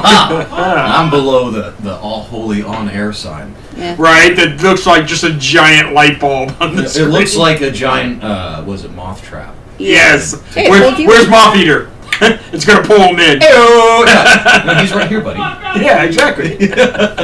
No one can Commodore's hear you. yelling from the bathroom. Yes, he We is. can't hear because we don't care. Yeah. No, it's actually a good policy to have. As far as like just treating people with yeah, like, I have horrible true- memory, and like going to. I've been going to school for years and years. People are like, hey, do you remember me? I had this class with you, and I always play it off of. Probably. So yeah, hey, how you doing? Well, like for me, the context is like I have a monotonous job with which that I spend a lot of time trying to remember batch numbers and lot numbers and what beer I'm fucking running. And so it makes it difficult to remember people that I met once in the middle of the fucking desert when I was stoned or drunk as shit. And I just don't fucking remember them. Like, as much as I might have well tried. You're blocking the camera. Blocking the camera. I got my name on there. So, sit the fuck down. Turn around, you will. I can't. I'm sitting. There's a wall behind him. Oh, yeah. I see a poster from the event that shall not be named behind me. So I don't see you anywhere. Oh, you're a fucking dick. So. Duh. But yeah, it's one of those things of just like if someone is willing, musical chairs. If someone isn't coherent enough to recognize you, from an event at least that hand me happened my a phone. year ago, and then was able to pick you out of a crowd, and recognize you and address you and come up to you. Obviously, you treat them with some fucking respect and courtesy because they had the decency to remember your fucking stupid ass for over a year. And the fact that you never know during that conversation, they may say something that could jog your memory, and it's Precisely. like, oh yeah, and you never want to say, right. oh yeah, and like now I remember. It's like you just play along. It's like, oh yeah, I remember that. Da, da, Of course, da, da. and now you kinda actually roll remember right who along. you were talking to. Yeah, and so it's one of those instances of like just treat people with fucking kindness and respect. Yeah. Which I feel like is a very wasteland trait to have in general. So like, why the fuck not just continue it? So yeah. Anyway, you can have your seat back because I'm gonna go make another goddamn cocktail. Yeah. I just had to assert my authority. We're putting musical chairs here. Except you haven't moved. Yeah, like you're lucky you can pull rank on me, like because you're major. Yeah. But Yeah. also, you see, Hatter doesn't have to move because he already has the middle seat. Good yeah, point. Yeah, He exactly. doesn't need to get a better seat. He's already. I'm In the already middle. center camera. He's yeah. the center of the fucking attention. Yeah. Which is the way I like it. I mean, I'm an arrogant bastard who's full of himself. Major, so- He's always the center of attention. No favor. What you need? Can you top me off a bit? With what? I have a can of Shock Top in the fridge. Oh yeah, I got you, man. Thank you, Bottom left. Thank you, boss. I can find beer. I'm a brewer. I know what I'm doing. Yeah. His Yeah. nose will lead him. He But knows all- where it is. All three of you have been drinking. He puts the neat ass in Lagunitas. Yes! Fuck! That is good! Holy shit! That is a killer fucking line right there. I fucking love it. Goddamn, baby. I have my moments. I'll give myself that much. Yeah. I'm not good with wordplay like that all 24/7. It's just if the It's opportunity moments. rises, that's fucking good. Let's do it. Grant really wants us to come out. We're not going anywhere, Grant. They're drunk. They're drinking. No, and I already have a close friend of mine wants me to come out too for his birthday, but I'm like, I'm doing a show and I'm already drinking. No, but Grant, seriously, if you want to arrange a time to come chill with us, like Yeah. if you're Yeah. interested. Yeah, we love to hang We're out. always down And, your area earlier. And Come out here. even if you want to be on the show, like we're always looking for guests. Yeah. And you don't have to have gone to Wasteland to be a guest. We had Emery on, he's never been to Wasteland. We had Faith on, she's never been to Wasteland. I'm always here. Yeah, Figment's always here, she's never been, they've never been to Wasteland. Yeah. So it's not a requirement. You had Geist on here, and she's never been to Wasteland. That's some bullshit of bum bullshit. Ah, Because Guy's been there longer than us. Mr. Fizzle smells a liar. But yeah, we can still make a great show because I can guarantee you've got some kind of story or how you heard of the event, or it will still work. So Yeah. even if you haven't Yeah. been, we can have you on the show. And then we'll have you on the show once you have been, and we'll get that feedback too. you Yeah, know? so again, understand the difference between not going and your first time going. Remember, Yeah. this show is here to talk about the Wasteland community. Yeah. Obviously, a lot of it is myself and Commodore talking into the camera While drinking. while drinking, Yeah. and while getting drunk. But our whole purpose is Wasteland has an amazing community, has some of the raddest people I've met in my entire fucking life, and we want them to be on and tell their stories too. And if you plan to go, you're going to be part of that community too. You know, Yeah. we want to keep encouraging that and growing that and all that. So yeah, hit us up. Come on the show, meet us up, chill with us, have some drinks with us, meet us at the brewery, whatever. Yeah. We're down. We you can know? hang out. Just not necessarily tonight, but we're down. No. Yeah, and do whatever COVID safety restrictions we can abide by. Absolutely, yeah, absolutely. We'll follow whatever rules and restrictions. Yeah. We're totally. We believe in science. Yes. We believe in safety. Cause science. Now, Major, when you get back here, I can tell you the tale of that I mentioned earlier before the show. When I get back there, are you getting another drink already? Give Well, him talk 5 about minutes and he'll be a gone. porno I mentioned earlier. Oh, I know what Shut you're the talking fuck about. up, Steve. Fuck, I wish Captain was here. Yeah.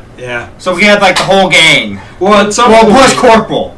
Well, We have to have Corporal too. At some point, I would love to do a live show from the Harlan property. That'd be cool. We have to arrange it and have COVID and get our shots and all that.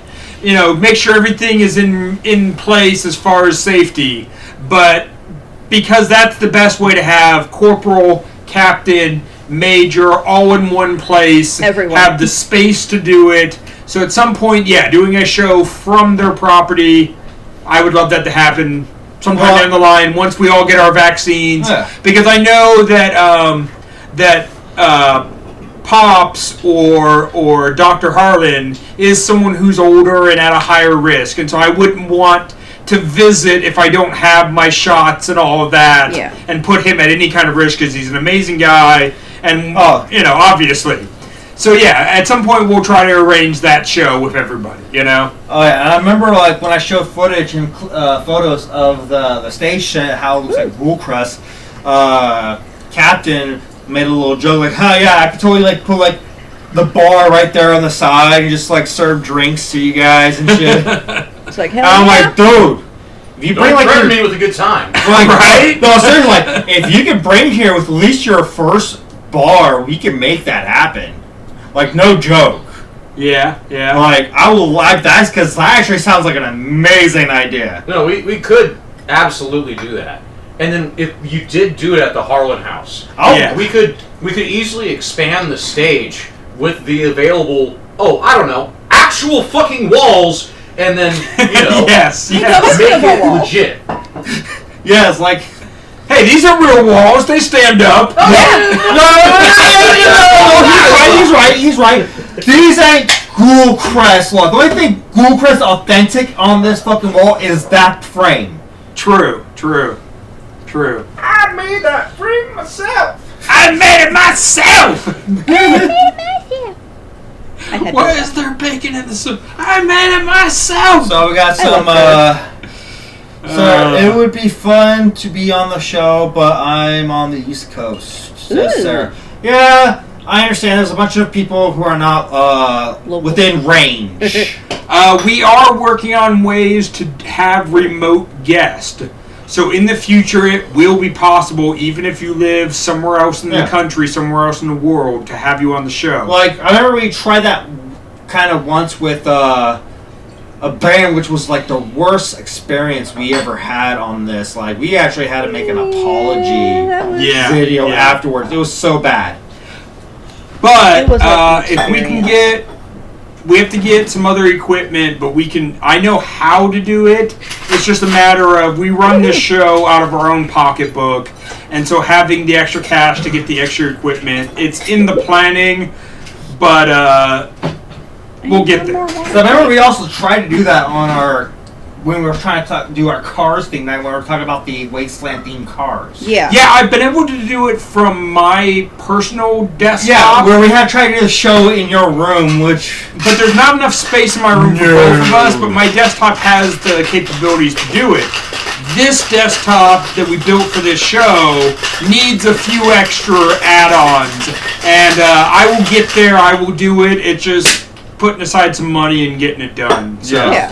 when we have the capabilities to do remote kind of call-in guest, we will let you know, because we would like to have some people who live further away. and yeah, don't get me wrong, and we do usually get some phone-in guest calls on this stream. Like we usually get like Robash, sometimes Captain will call in. I've called in. You call in. And so yeah, if you want to call in, you can always Facebook call my profile. It's a little janky in that we just put the phone next to the microphone. Yeah. But it works because people can still hear you. Yes.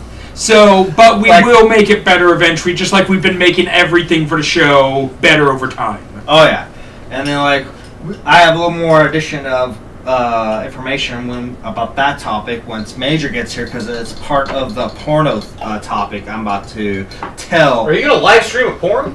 I mean, Are you gonna hang dong online? I mean, like this isn't OnlyFans, but Facebook has those kind of restrictions, sir. yeah, we're not gonna True, try to get true. zucked, but hey, if we make an OnlyFans, if you guys are into it, we'll do it. Oh my god. You really had to pull that, didn't you? We So could do It was things- right there. I mean, it was just that low-hanging fruit. I mean, like We could totally do that. There's OnlyFans for like freaking everything. I have seen some shit on there where I'm like, that's a thing. And we got a couple comments like, I want to be on this show one day, says Quentin Logan. Sonny goes, was fun watching y'all, but I gotta go play taxi driver now. Have a good night. Be safe, Ducky. Yeah, watch the review if you want after, later, whatever. Grant goes, Quentin. It requires acts of douchebaggery. Are you prepared? Debauchery. Debauchery. I like douchebaggery better. Douchebaggery does Yes. roll off the tongue a whole Yes, it does. So Quentin goes, are you? And then Grant goes, That was a cute question. Now you're here. Do you have your drink with you? Yes. That's right. That's it. Okay. Yes. Okay, good. Because you're gonna need it. I mentioned to you before the show started about a porno. Oh God. No, I have seen said pornographic film. Oh, no, God. the case of it. The Okay. case of it, not the actual meat of it all. You never Good. seen it literally in the flesh. Good.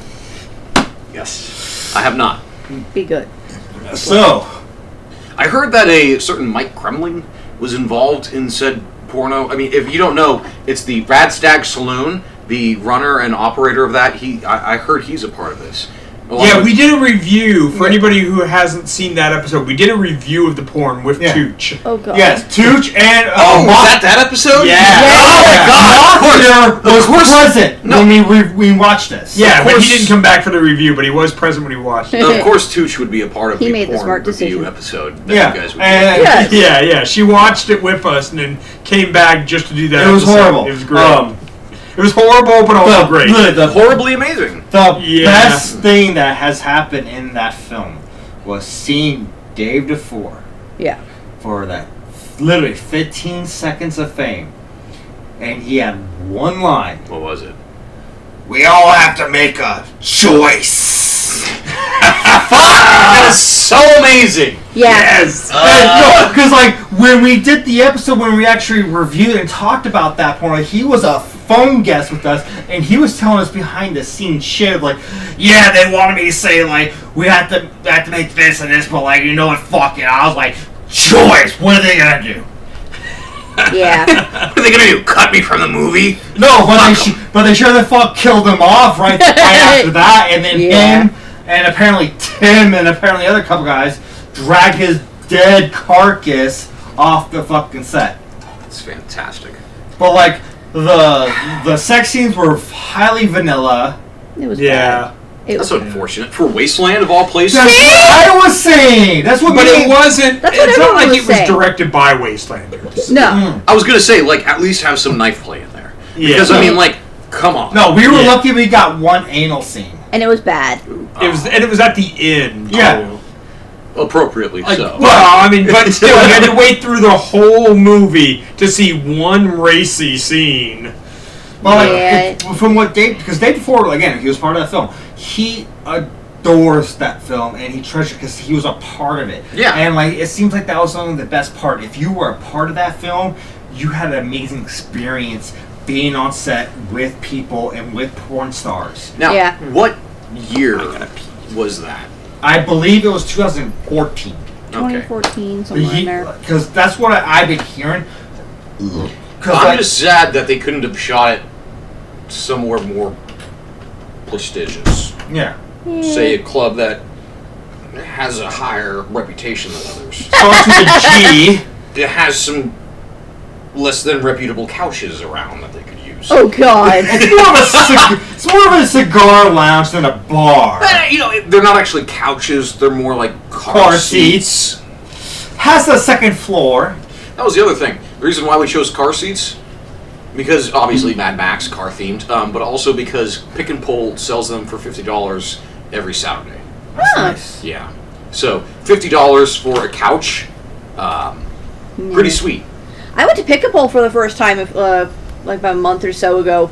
It's really fascinating. I thoroughly enjoyed myself. If you have ever worked on cars Yes. and you are looking for a good laugh, just go to Pick and Pull and then just look at any car for a guarantee, like just like a limited amount of time, and you will find all sorts of jerry-rigged shit that people have done. Yeah. That will just make you giggle uncontrollably. Oh, Like yeah. going with Jerome, Captain Stranded, to Oh, Pick and Pull God. to find parts is one of the most great experiences because he laughs at shit and then explains to me why this is funny, such as lift kits that are no more than just like a little bit of a 2x4 slot just stuck into someone's suspension springs and other such like that. Like or finding people's mixtapes in their vehicles. Nice. I was doing that. I was looking. Yeah, I was checking yeah. like trunks and like the. Yup. I'm like, Oh yeah, what's the random I stuff have can like find? 4 mixtapes from really shitty Bay Area rappers Nice. of just oh god, they're just horribly mixed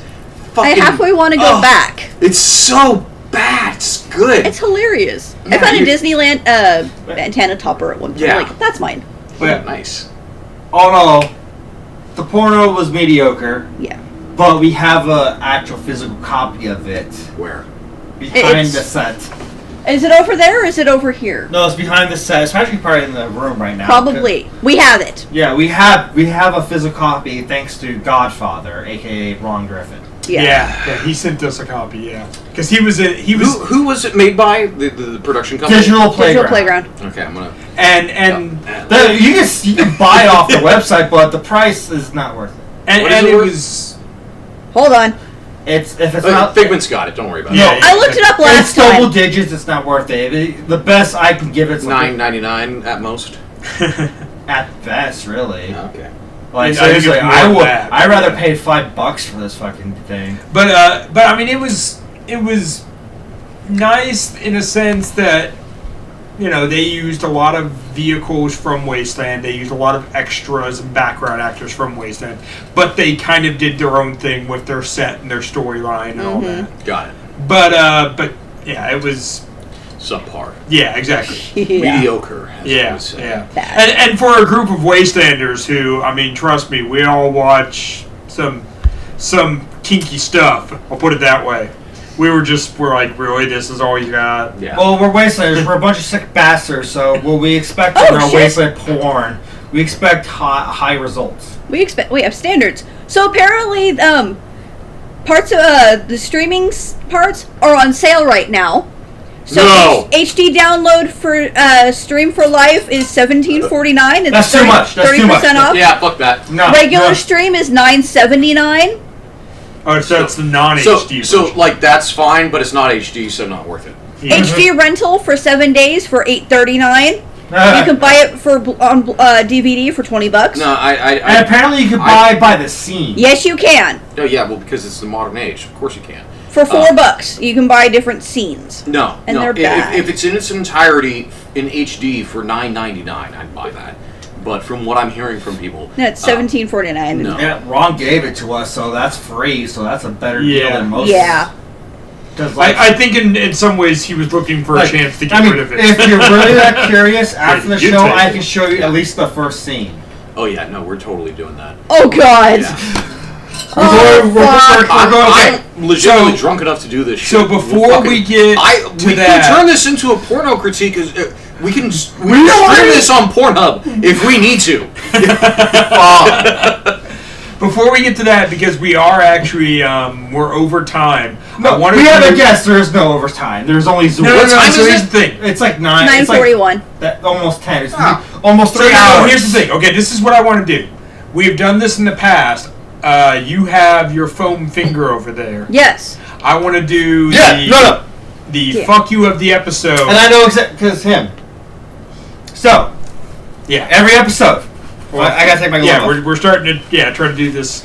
Every episode, we have a honor of a particular person or people of who's done something amazing. Tonight is you. Major impact. One of the co-founders of Ghoulcrest Hunting Club, who started such a fucking shit of an impact, no pun intended, at Wasteland Weekend. Giggity. So for this, we give you the fuck you of the episode. Major impact. Fuck you. It is such an honor. I accept this fucking of epic proportions. So we're gonna watch a fucking of horrible And proportions. in honor of this fucking, we shall watch a video of other people fucking. Yes. Yes. The honor of fucking. We Yeah. watch people fucking. Off stream, obviously, for your delicate sensibilities. Oh, God, and I'm sober. Oh, That was your choice. No one said to that be you sober. have to watch this. this is a good point. You can go back to the room and fuck off. I might. I think I want to say just to watch the reactions. I'll watch you watch That's the best part. Because I already... So it's like Twitch. Because Rod... watching other people Rod experience warned something. us. Like, this is not that good. No, I'm all about that. Like, I recognize when something is bad going into it. Like, okay, so at the brewery, we have a thing called Bad Movie Nights, where every Wednesday we screen nice. a really shitty movie. I love doing that. And then it's everyone at the brewery like fucking laughing and joking. And so obviously this sounds like just another tangent of that, albeit adult entertainment. Yeah. And so I'm all the fuck about it. And just to sit there and critique the shit out of it sounds like an amazing time to me. It sounds amazing, but like, here's the thing. There's between a bad porno that's actually good to laugh at, but there's also a bad porno like, no, this is just, I'm soft. I understand that. I've seen a lot of bad movies.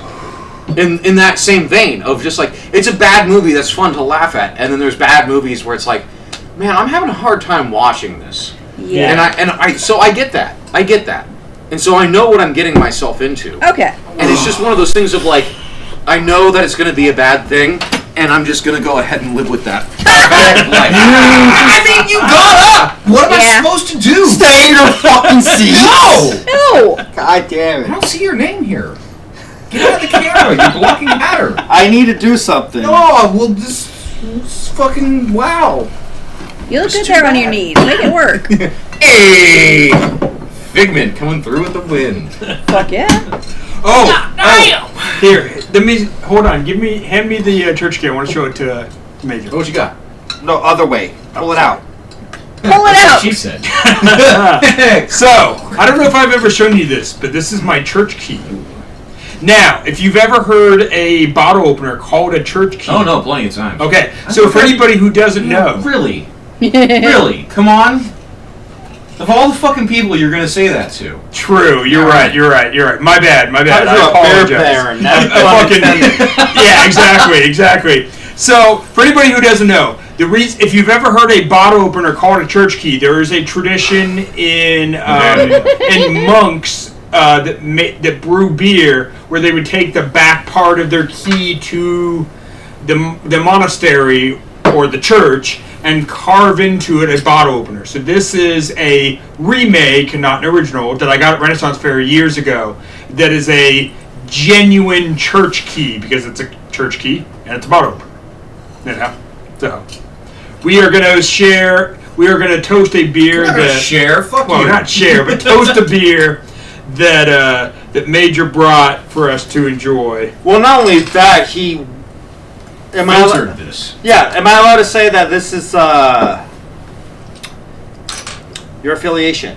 Oh, yeah, absolutely. Okay, good. I have not talked down to the brewery, nor have I spoke ill of my job. So well, obviously. Not only that, if someone in your employment like sees this, like, oh god, this is a no, they're going to laugh their ass off and and then use this against me. Not in the sense of getting fired, but in the sense of like, dude, what the fuck are you doing with your life? Don't we all question that though? Being dope and epic. Yeah, and that's why I'm willing to come on here, because I already had these questions in my head. Devin, are you willing to come onto this show and be a drunken idiot in front of other people and recorded live? And I said, yes, I am. And so, yeah, of course, this is the Lagunitas Waldo's Special Triple IPA.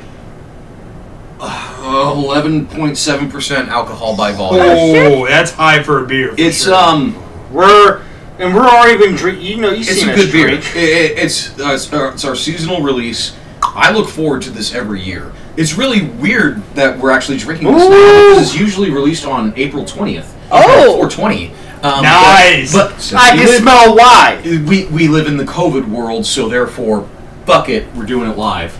Right? Cheers, gentlemen. Skull. Skull. Huzzah. Yeah. And Larry showed up. Hey, Larry. Ooh. That is poppy as fuck. That is a fucking IPA right there. Fucking That's a goddamn good beer. That's Now, I already had this beer straight off the centrifuge because I'm a bougie bitch like that. And it is all as smooth as I remember it to be. Nice. It's actually one of the best ones we've had in a few years. Nice. A few years, it's been a lot more intense. This year is actually pretty fucking smooth. Yeah, this is really smooth for a triple IPA. That's damn near 12%. Yeah, to be able to me. drink it that smooth and not. It's got an IPA bite, but not as strong as you would expect for Like, a it triple lingers IPA. on the tongue, but it doesn't punish you for it. Yeah, yeah. You know, it sits there and just lets you kind of enjoy it for a moment. This is definitely a session beer. I've heard stories of people trying to drink a 6-pack of these, like chugging them one after the other. God. And I do not recommend that in the slightest. Please don't do this. This is a good beer to just hang out with. I mean, this is like a 6-pack of Coors in just a 16-ounce bottle. Damn. So just enjoy it, you know? Yeah, IPAs are not meant to be chugged. No! And especially something like this that's And really this is smooth. Like how it says triple IPA, but like honestly, I feel like quadruple is a better term for it because fuck, Two there are a things. lot of hops in this thing. Oh yeah, 2 things. 1, Papa was like, lol. All my coworkers say I live an interesting life as I talk about wasteland stories. Yep. Oh yeah. And second thing, we know you cannot chug this. I didn't learn this the hard way, but he did. No. Did you try to chug a Waldo? No. No. No, he kind of did. And here's how. Oh. On my DJ show on Sunday, Yes! my mini-me showed up with a fucking skull beer fucking bong. The beer and bong. he was like, with his beer, which is he drinks fucking IPA because he's a basic white boy. He put So his he's beer all in. like, no. He's like, nope. He tried, and literally 2 seconds, like in, he's like, no. Yeah. I made the mistake of I have done beer bongs, but it's been a long time. Well, not only that, it's like IPA. You're And it was trying to chug. IPA because that's what I had. So, 11 years ago, because I'm that ancient, and Oh, back You're ancient. You're ancient, motherfucker. ancient age like the whiskey. Anyway, so back like 11 years ago, I remember being at a party with my friends, and the fucked up thing that happened to my buddy was that he was doing a beer bong. This is how he got the name Puke Feather because he's Native American, and he got this name for a very apt reason in the back seat of my car. Oh, God. And so we're leaving the party, and my friend says, "Cody, come and do a beer bong with me." And he says, "No, I'm leaving." And he says, "If you don't, you're a little bitch." And he says in retort, "Fuck you, I ain't no little bitch." And then proceeds to go and do said beer bong. Nice. And as he's getting close to the bottom of the beer bong, my friend who pressured him into doing said beer bong says, "You know what'd be funny? Oh God. Is if we added a little bit of Jack Daniels to this beer bong." And then added about 2 shots worth, or like 2 ounces Yeah. of Jack Daniels to the God. top. So he's sitting there, fucking like a champ. Mind you, this kid can drink. Drinking, just fucking chugging beer like, I ain't no one's bitch. And doing this beer. And then at the very end of it, like when you're not expecting it and your body is just used to like, and put it down, and put it down, and put it down, and wait, what did we just drink? Was 2 ounces or more, I presume, of Yeah, because Jack nobody's Daniels counting whiskey. exactly. Yeah. And then I proceed to yell, "Get in my fucking car!" And so he got into my car, and then about like not even a quarter of the way to his house, he just wrenched out his guts into the back seat of my car. Oh. Beautiful. Yeah, and therefore he got the name Puke Feather. It was Beer Feather early in the night because he had drank so much beer. And unfortunately, And he the got his spirit animal name Beer Feather. And unfortunately, the name changed. Unfortunately, it did change. And Beer Feather sounds a lot better than Puke Feather. yeah. Yeah. Well, you start out at the beginning of the night, you call him Beer Feather, but at the end of the night, you're calling him Puke Feather. Yeah. Yeah. And so, as such, I understand in the sense of don't overdo yourself. No. Know your limits. No, yeah. Yeah. You don't have to finish that beer. You don't have to finish that drink. Yeah. Take care of yourself. There's a Wastelander slogan that Chops is known for pushing, which is party medium. Yeah. No. When I heard that I understood that fucking immediately. Because I have been at parties where people have partied way too hard, where they should have been partying medium. Yeah. And so, I totally support the party medium. So, don't limit yourself. Just understand your boundaries, and just don't push them because you think that if you party to a certain extent, it's going to make everything better. No. There's this bell curve for sure of drinking where it's like at the top you're having an amazing night. Yeah. If you end that night puking your guts out and sick out of your mind and you're hungover for like the next 3 or 4 days and it's that rough type of thing, that night all of a sudden goes from an amazing night to fuck that night. I regret it. Yeah. If you can party medium, you can have that epic, amazing night, and the next day be like, that was fucking great. Take tonight, for example. Yeah. I am thoroughly trashed because I've been drinking. And you're still in my Pretty fucking good. seat. Yeah. And I am still in your fucking seat. I'm gonna wipe my asshole all over this seat so you remember whose seat it is. Damn. Daddy Major's seat. That's whose seat it is. Now he's gonna have to piss on it to mark it as his. Oh no! Or I could just Take a page out of Tyler's book and pee on it to make it yours again. What I'm saying is, no, we're man. partying medium, and this is a goddamn fun as fuck time. I haven't had this good of a night in a long goddamn time. No. Seriously. And I thoroughly enjoy the shit out of this. Now, you know what would kill it? What? Drinking in excess. Yes. Yeah. So just fucking enjoy yourself. Oh, yeah. Don't push yourself to the limits wherein you're making a total dick out of yourself and wiping your butthole on the chair of a good friend of yours with which you care a lot about. And I'm making heavy eye contact, and we're about to watch a pornographic film off screen. Yeah! I feel so bad for anyone walking by our house right Your now. story about how your friend got extra fucking whiskey in his beer fucking bong No, yeah. reminds me of what fucking Grotch did to me on its show. Oh, What yes. did she do? Literally, at the very end, because like while I'm drinking people's cocktails that are working competing, I'm also drinking my boot. Oh, no. I'm drinking. beer I know Right. where this is going. I'm like almost done with my boot, and I'm trying to. We're almost done with the night. Yeah. We declared the winner. Now we're just bullshit. Yeah. Yeah, that was fun. Grotch had like a bottle of the gin we're using for one of the cocktails, and he was like, "Here you go," into my boot. So I'm like, "Fuck." I'm gonna have this kind of night. Okay. It's that kind of night. So I am drinking a beer gin cocktail in a drunken design by the cock. Yeah. That reminds me of like the suicide drink. Yeah. Yeah, The that doesn't ashtray. sound like fun.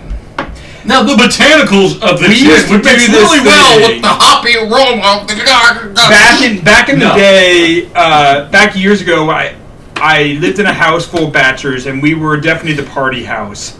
I remember this Is that story. non-appropriate for you? So we used to do this thing where at the end of the night, and a lot of times it was the newbie, the person who this was their first time partying with us. We'd go around and we'd collect all of the drinks, and some of them inevitably still had a little bit left. I was gonna say, like, the suicide at like a pizza place was always great because it's one bit of every soda.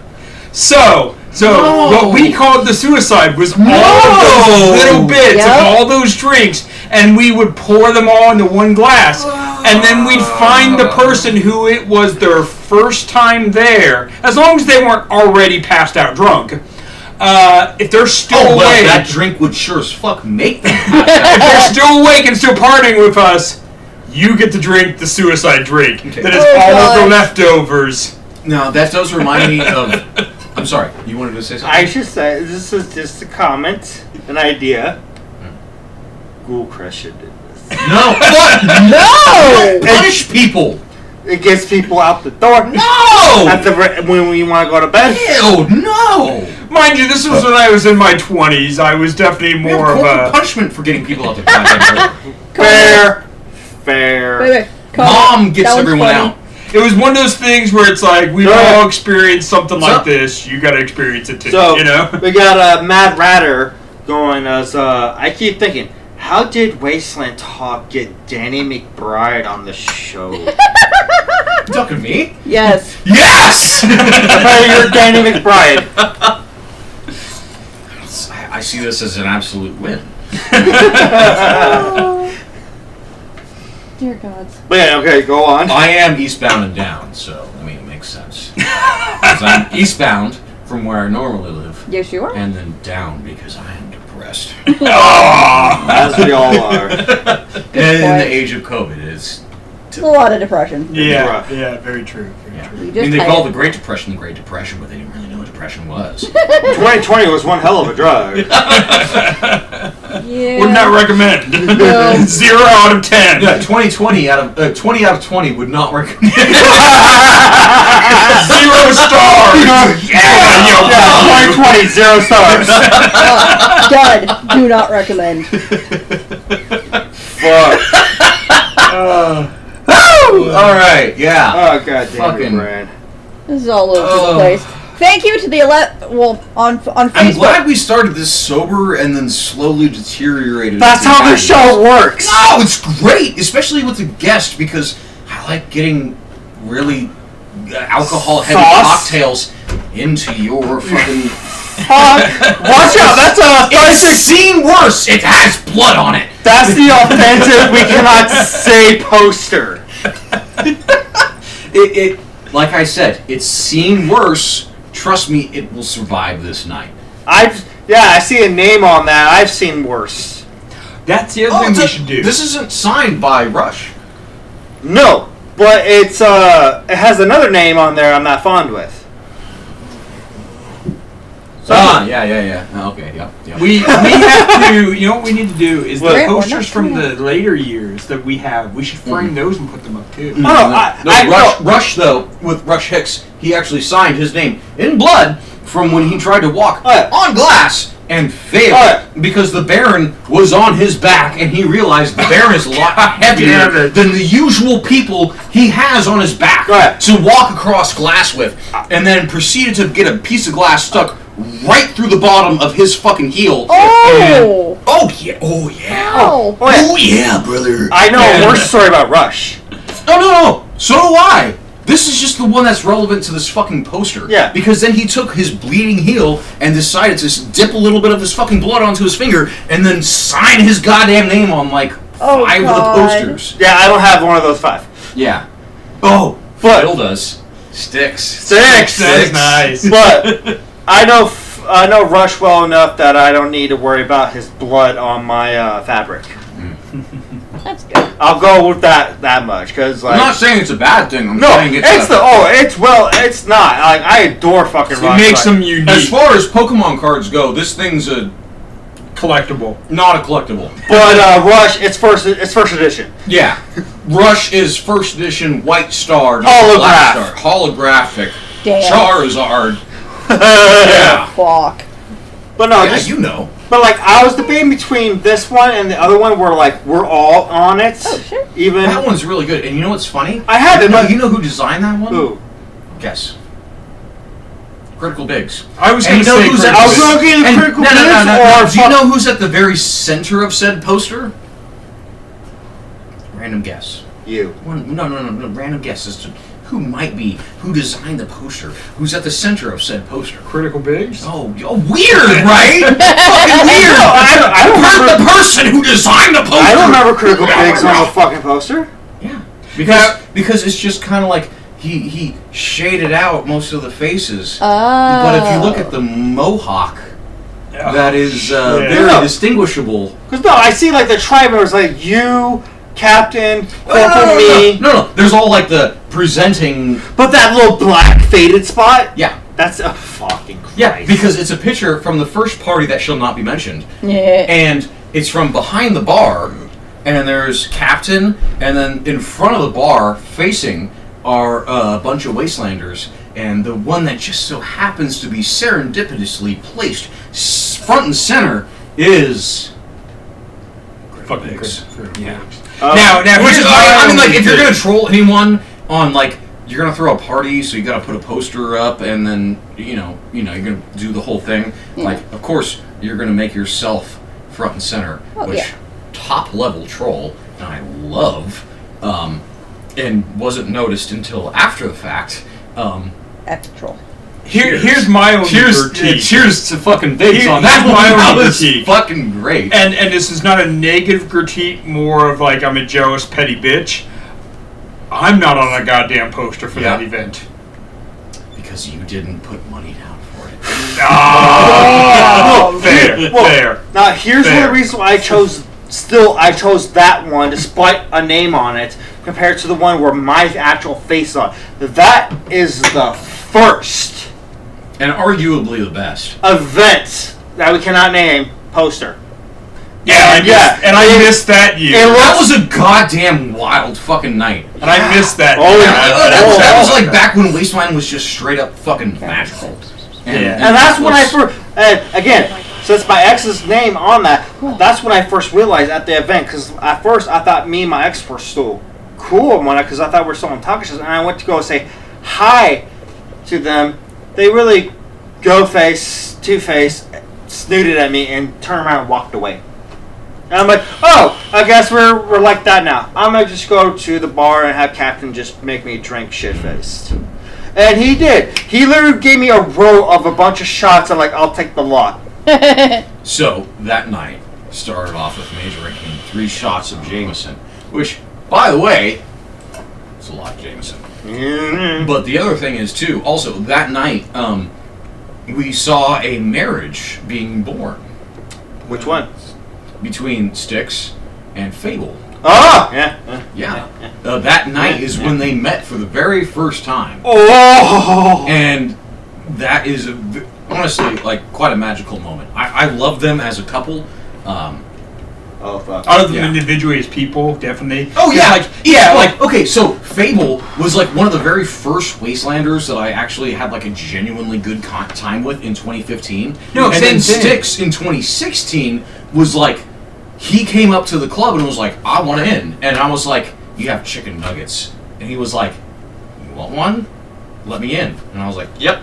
And so like. He got into the club just because he had chicken nuggets, which is like something you can't do nowadays. No, Bullshit, kids. But But like, I love both of them to death. Yeah. And the very first time that they interacted with each other was at a private event with which we host, and like, was amazing. And they're in a relationship that has still stood to this day and is fucking awesome. No, I agree. Like, so totally separate. You want to say something? that's like I remember Styx, how we met and got to bond was when we were both watching The Door in 17 for Ghoulcrest. Mm. And he was, while we were both watching Door, he's telling stories of his experience at the event, and he was telling about how he pretty much fucked over New World Pirates. Oh my god, I know. With the gold skulls, and how he got to have a fun time with the Rust Bunnies. And yeah, so same thing for me with Fable. I met Fable in 2012? 2012. Yeah. Yeah, so my Damn, that long? second year, my first year as the Hatter, Fable shows up to do my tea party that I was hosting at the time. And comes to the tea party and enjoys it and loves it and introduces herself as Alice Fable. And I'm like, well, I'm the fucking Hatter. You're Alice? Fuck yeah. Like, we're friends now. Of course. Just instantly. We're friends now. Like, you go by Alice and I'm Hatter, so we're friends. Like, it was that quick. And then after that, like, Fable comes back for the next year. And then one of the coolest things that I've ever had happen at Wasteland was that in 2014, when I was in the midst of a bunch of stuff, and at the time I was planning my wedding, and mind you, I'm divorced now, but of course when you first go into a relationship, you're super excited and happy. Yeah, of Yeah. course. And so in 2014, when I was planning my wedding, and I was stressed out, and I was full of anxiety. Anyway, Fable messages me, and she's like, "Hey, I really dig the fact that you do a tea party at Wasteland. I want to do a tea party, but I don't want to step on your toes." Yeah. Do you mind? Courtesy of like reaching out. Yes. Do you mind if I Yeah. do a tea party? That respect of showing me like, hey, this is your thing, but I want to do it too. And for me, that was perfect because I was like, listen, I have a tendency to take on way more than I can handle. And I could really use one less thing on my plate. And you want to take the tea party, you have it. And she still runs it to this day, and I go and I enjoy it. But that was one of those things where it's like, we became friends because she showed up, and then she took over, and I was just like, thank you, I love you, you're amazing. And the same thing with her connecting with Styx and all of that. I'm just like, he's amazing, you're amazing, you two deserve each other, and the fact that you deserve an amazing relationship, you know? I first met Fable in my very first year in 2015, and I specifically remember she got one of the Dirty 30, and my favorite of the Dirty 30 actually, which was this corn yellow tie, bright red, nice Cool Crest logo on it, which was one of the very few that got a red logo on it. Yeah. And I remember that tie specifically, and I remember giving it to her specifically because she was very unique as a human being. Yeah. And I remember with Fable, I have a very interesting Wasteland history with, in the sense of, my first year at Wasteland, Jerome was very much behind the bar. Yeah. And I could kind of do whatever the fuck I wanted to do. Because the club was so small, you couldn't really, you know, there wasn't a whole lot, like, you could have one person in the club and not have another person there to have to supervise. Yeah. And so I remember Fable and I going out to Wasteland and just being like, she's like, come with me. And I'm like, I have this club to run. She's like, fuck you, let's go. And so I was like, well, obviously we're going. And so we wandered around Wasteland for a while, just having a good fucking time. And I remember being so cocksure of myself because I'd been to Europe so many times that I knew my sense of direction and knew which way is north and south, and this is the middle of the desert. Where the fuck am I? And so like we got totally lost, and it was a great time because we're fucking lost in the middle of Wasteland 2015, just like, where the fuck are we? And I'm like, I know where we are, we're over here. And then we walk up on Thunderdome and she's like, you're totally fucking wrong. You and I'm like, oh, well, we're here now. We got something cool anyway. And so we find our way back to the club eventually.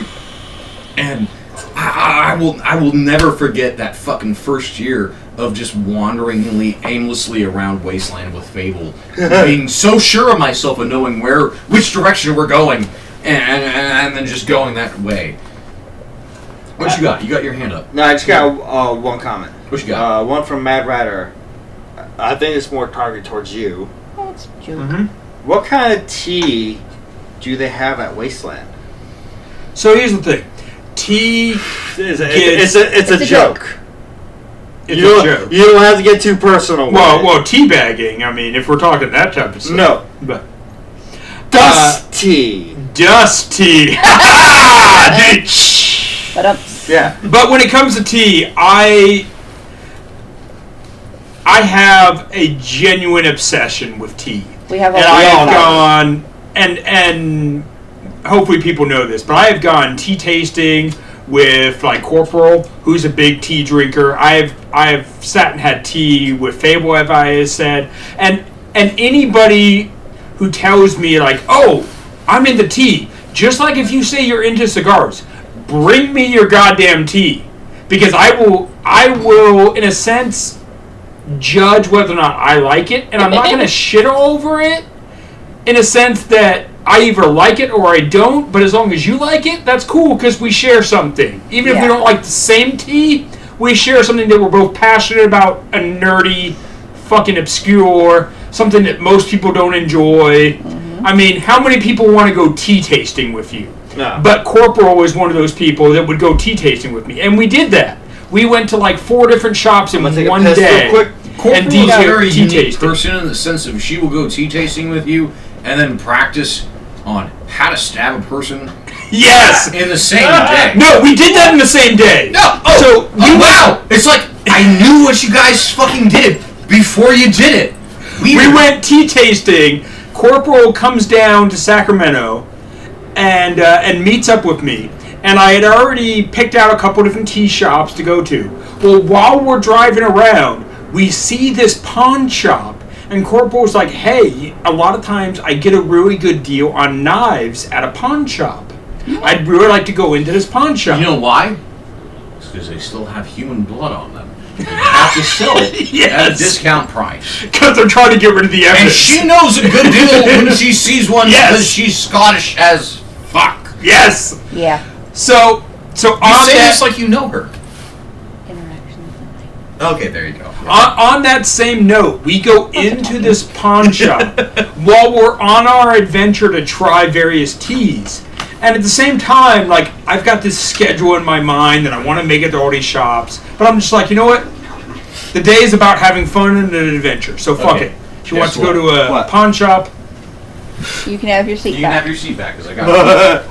Okay. So I gotta ask we you go into something this when we get pawn back. shop. You're welcome for it being warm. Thank you. Preheated. And Corporal... Okay, so mind you, at the same time, Corporal is a sober person. Yes. So tea is her thing. That's what she loves. That's where she gets her joy. That's where she gets her kind of zen moments. So we've been drinking tea all day. We've been having this great time. We're on our way to our next tea stop, and there is a pawn shop just down the street. And she's like, I want to go in there because I can find some great deals. Well, we walk in there, and immediately what she's looking for is knives, of course, and they're there. And so she walks up to the counter where the knives are because they're all in the display cabinet. You got to ask for permission to see them and yada yada. She takes the first knife, and mind you, I knew that Corporal had a fascination with knives. Yes. But at this point, I learned firsthand just how much she fucking knows. It's a way of life of Corporal. Yeah, and mind you, I'm not trying to downplay any of her knowledge, but this is my first time experiencing it firsthand. So, she takes the knife, she starts looking over it, kind of doing this thing, kind of weighing it in her hand, kind of balancing it, kind of doing all of these tricks that a knife aficionado knows to understand the weight of it, the material. She's reading the engraving on the knife, everything. The owner of the pawn shop who's there talking to her, she schools him in fucking knives. He has a bunch of knives in his shop, and she knows way more than he does. Damn. And you can see how just flabbergasted, lost he is because she is explaining the knife to him. Damn. And the whole time, I'm just sitting there like jaw dropped because I like knives too. I like swords. I like things like that. But her knowledge is way above mine, and that's perfectly okay. This is her passion. This is her thing. She loves it, and I'm just enjoying what she loves. Yeah. And so anyway, she schools him on the history of the metal and the chemistry and the stamping and the purity and everything. And she's like, I would pay you, he's trying to sell it for This much. and she says it's worth this much, and I will only pay you this much.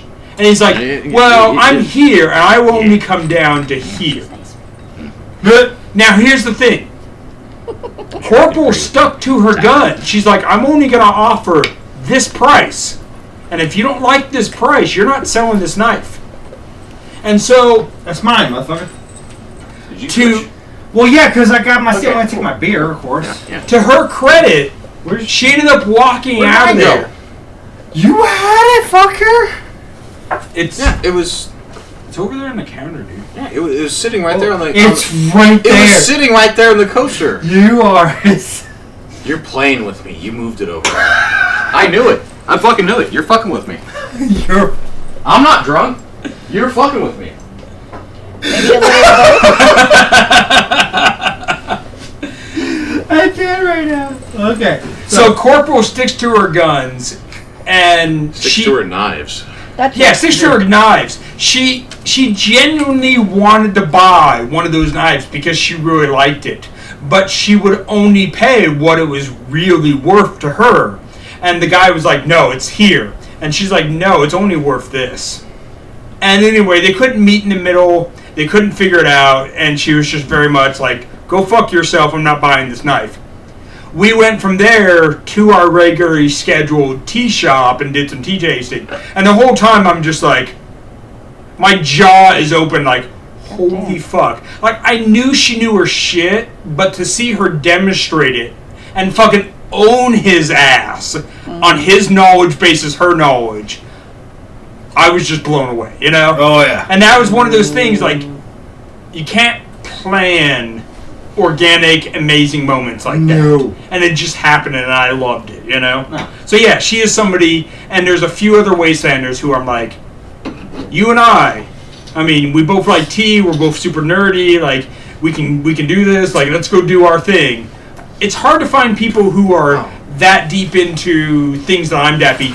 I've gone hat shopping with Corporal. I've gone tea tasting with Corporal. There's not a lot of Wastelanders who are that nerdy, you know? So, yeah. Props to her and to the things that we share in common. To Corporal. Huzzah. Huzzah. Yes, let's cheers alcoholic beverages in the name of someone who's been sober for 12 years. Well, because they can't, but we can. Well, at the same time, Goddamn right! even on the Hey, he's goddamn right! You're right.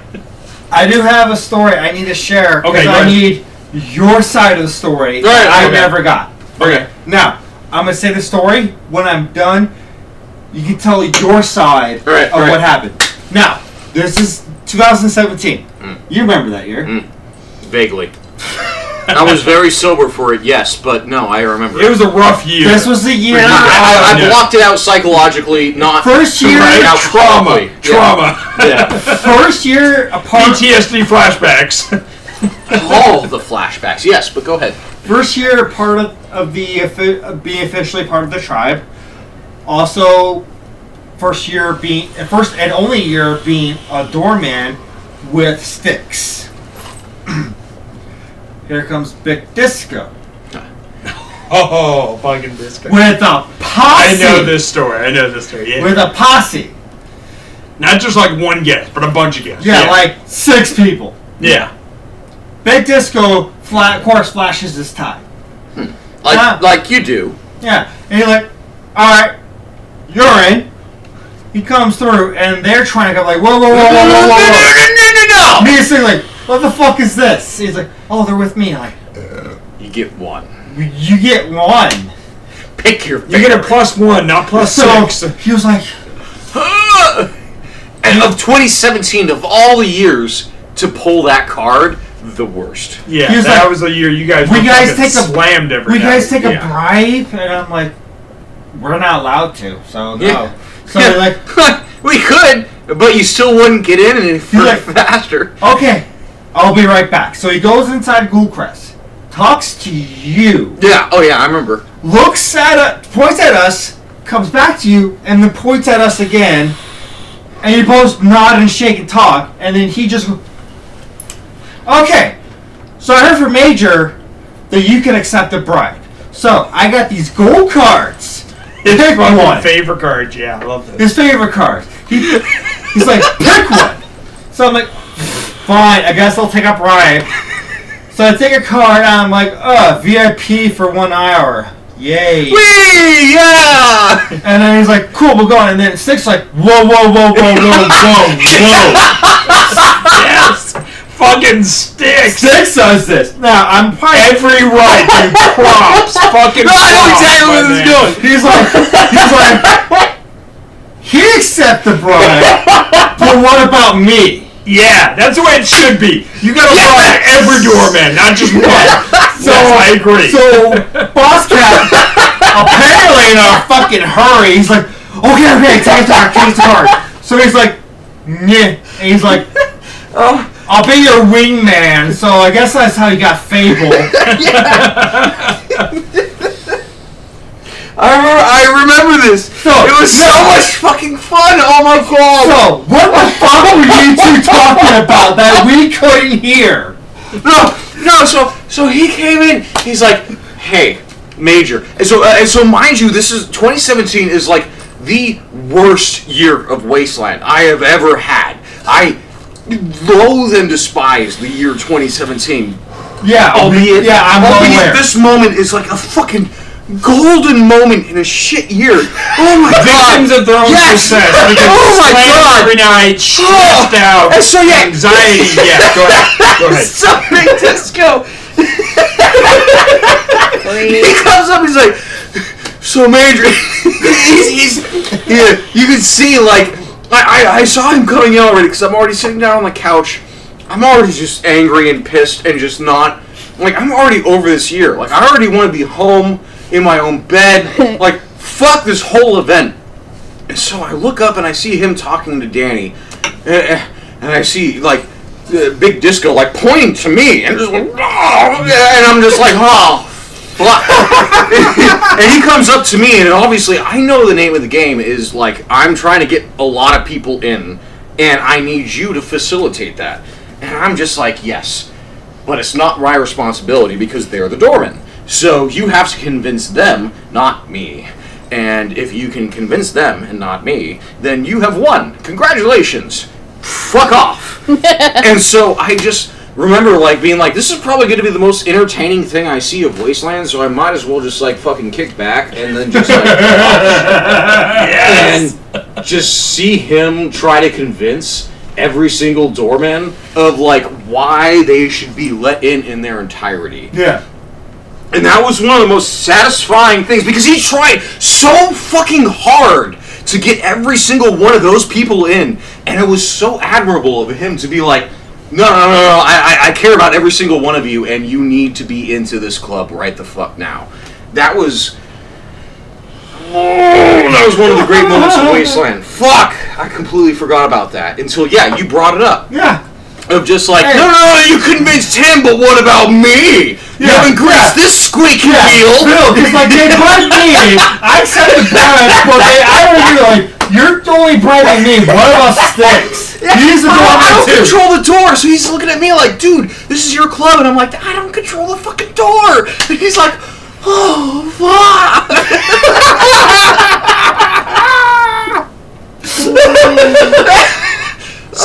So I have to do to do a shout out because there's a story that I have that really kind of speaks to the generosity of Ghoulcrest in that. So I met somebody in 2019. He goes by the name Diesel, and because he's a diesel truck driver. And so I meet him at the Dead Men's Bar.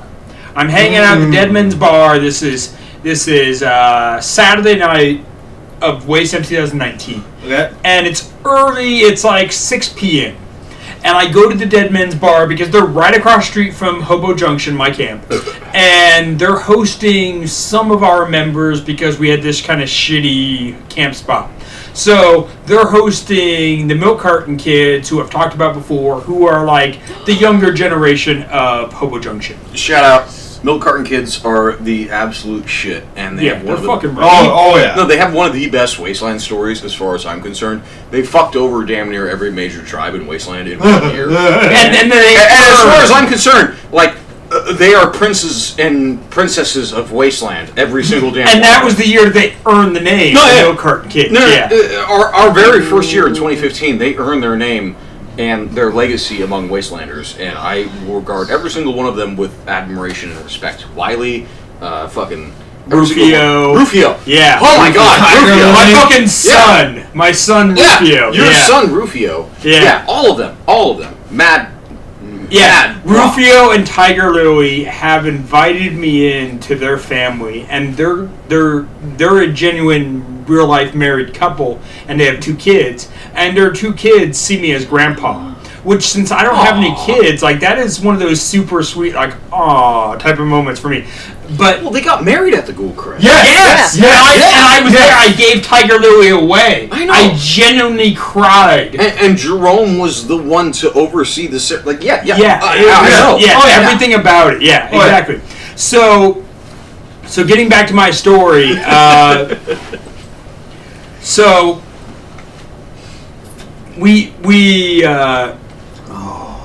so with that whole group and everything, I've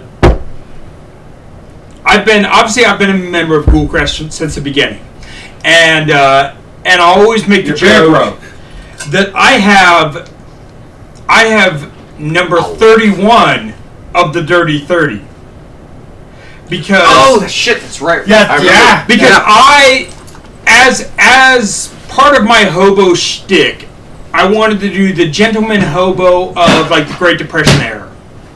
And so I already had this tie in 2012. Well, when Ghoulcrest came around in 2015, they were like, hey, we'll give you a tie. And I was like, no. You stamped this tie. And they were like, no, we give you a tie. No, you didn't have that tie in 2015. You didn't have a fucking tie at No. all. No, yeah. No, I've that's- always had this tie. No. No, You had- of course. You had this tie, but you didn't have a Ghoulcrest tie. No. Yes, no. yes. You had the tie, of course, but you didn't have it at Wasteland. Maybe I didn't. Maybe I forgot it. No, You might be right. You didn't have the tie at Wasteland. Okay, Maybe. fair enough. Yeah. I'll agree with you. But when you were like, I want you to embroider this tie, that was the very first tie that we considered for like, this is a personal tie that I've owned for many years, and this is something that I want to have the Ghoulcrest logo on, because after our first year, there was someone who went to a job interview with their Ghoulcrest tie, one of the Dirty 30, as a lucky tie to wear to wow. hopefully get them the job. And Nice. guess what? They did get the job. So, Nice. yeah, when you were like, I want this one done specifically, it was very much the first tie that we considered to be like, not from our own, like, we bought a bunch of ties and we spray painted them and here you fucking go. It was very much like, no, this is someone's personal tie that they have owned for years, and we are now going to defile this with spray paint. Yeah. Oh God, what? And so yeah, that was a very special moment when Jerome and I both realized like people are taking this shit seriously. And then yes. apparently convince you guys that his Ghoulcrest tie is his noose. His tie. fucking news tie, which is fucking so- epic. So there are exceptions to the rule. Yeah. Wherein like like every single Ghoulcrest tie that is in existence, Yes. barring from very specific special circumstance, they are all from Goodwill. Okay. So they're all from Goodwill or from someone's Goodwill. Hey, Yeah, someone donated. Yeah. yeah.